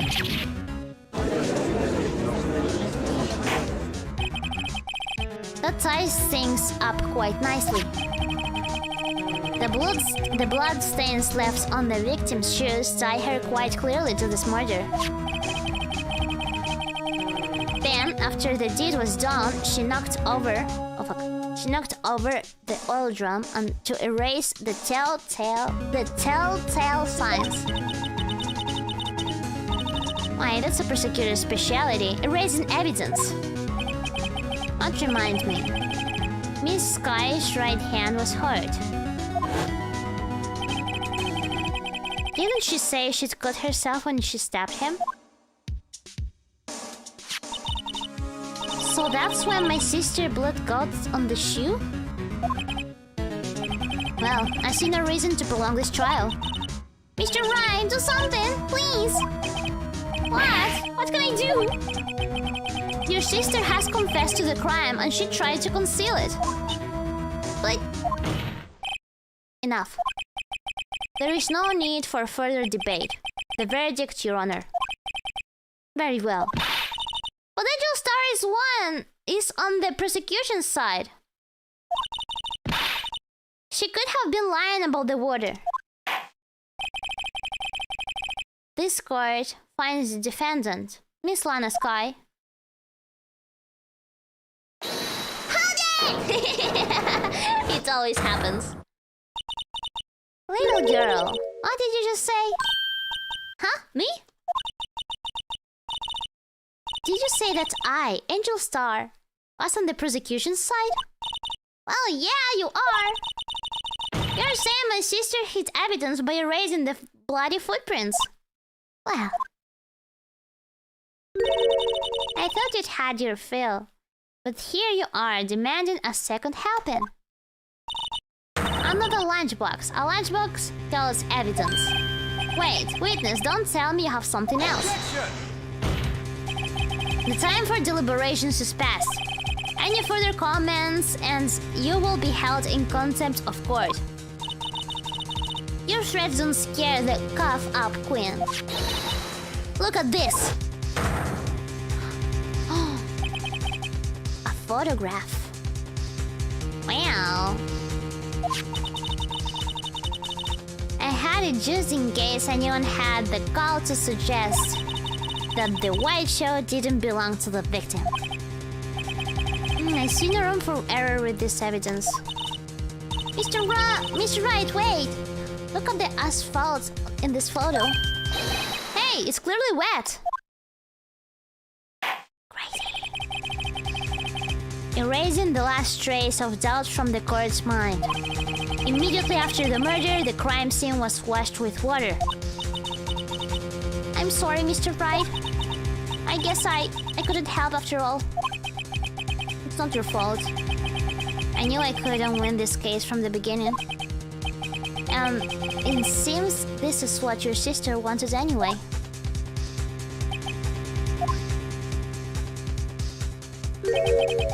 I'm sorry, Mia. Right, wet or not. Don't be so quick to throw in the towel. Get yourself up off the asphalt. Take another good look. Don't give up, not until the bitter end.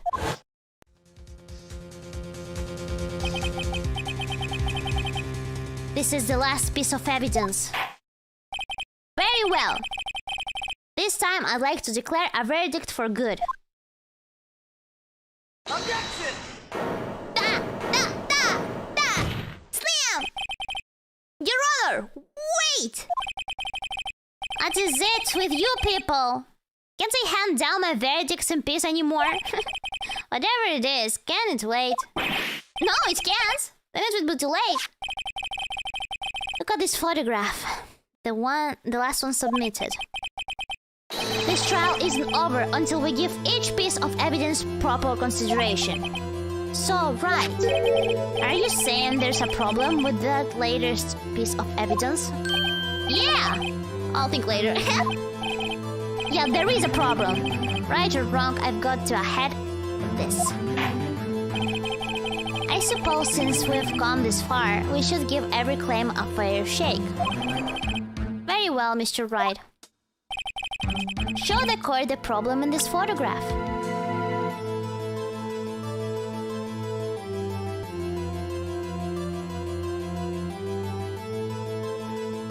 The problem in this photograph. Heck. Take that! But I didn't select anything. No, I wanted to see what I have here. No. When did I say? Fuck. I pressed E. Ah, okay. It's okay.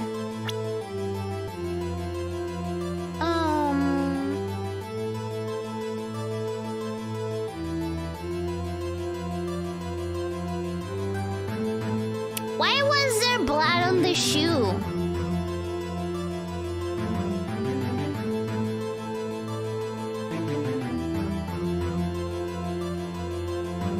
And did she take the shoe off the body?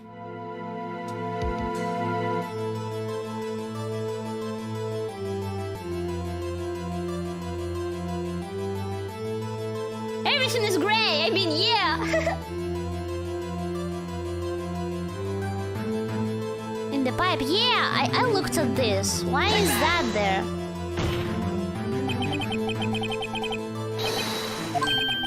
What's this? There's something poking out of the car's muffler. Wait just a moment, Mr. Edgeworth. Your Honor? You just said muffler. However, I see no trace of a muffler or scarf of any kind in this photograph. A muffler is also a part on a car or motorcycle, Your Honor. Just think of it as part of the exhaust system, a pipe. I see, and I see. As a suspicious-looking cloth taken out of the car's muffler. Huh, so what if there's something sticking out of the muffler? What does that have to do with this case? Nothing, absolutely nothing. Objection! Sorry, Miss Starr. But it's not going to be that easy. In fact, you've already told us why this is important to the case. You said as much in your testimony. What? Let's hear what Mr. Wright has on his mind. Tell us why you think this piece of cloth in the muffler is related to this case.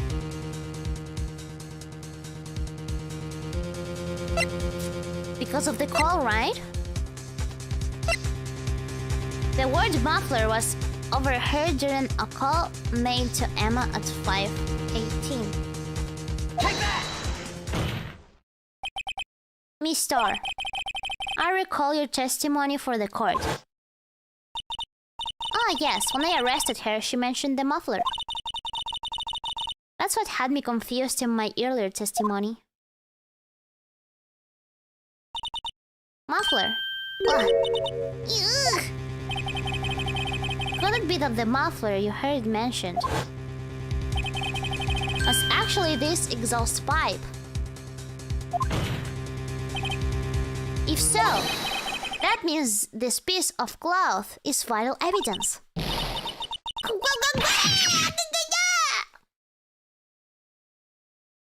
Bam, bam, bam.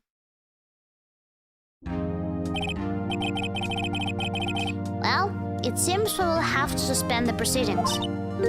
Suspend? I find myself wondering about that piece of cloth. If we leave any question unanswered here, we do a disservice to the law.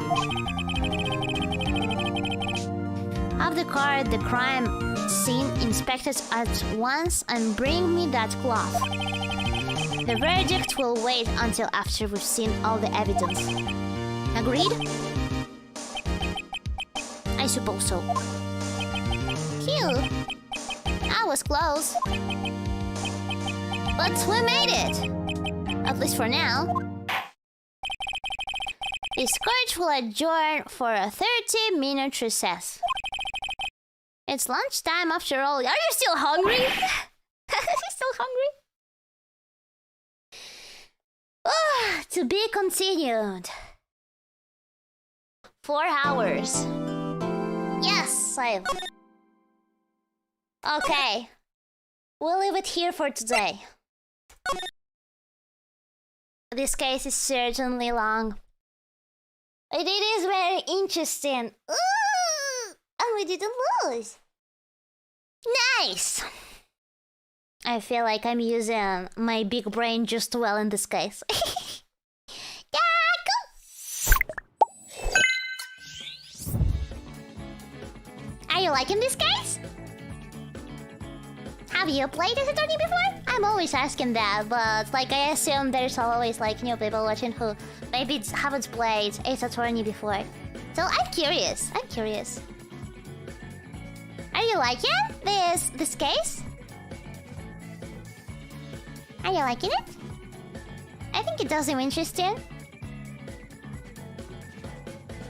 I like the Emma character. It is interesting, yes. And I like how now I can inspect every evidence I have now that it's 3D and I can just like look at it from every angles. It's interesting. 4 hours already, yeah! This game is very entertaining. Yeah, we've been playing for 4 hours already. This one's been a lot of fun so far. The new characters are cool, yeah! New characters are cool indeed. What? The cowboy, or how is he called? It's not better than Gumshoe. I miss Gumshoe. I miss Gumshoe in the cases. Oh yeah, this is very interesting. We will continue this case the next Monday. Next Ace Attorney Monday. So. This Wednesday, tomorrow we have no stream, okay? But we have a collab with Pochi on Wednesday. And a member stream. Watch along of Oshinoko. And tomorrow I'll see. I'm not planning to stream. But I might consider doing a Twitter space if I get to clean my room. I'll think about that. Okay, guys. Stardust, Star Champs. Thank you so much for being with me today. See you Wednesday, okay? Okay? Have a nice rest of the day, okay? See you Wednesday. Bye bye. Bye bye.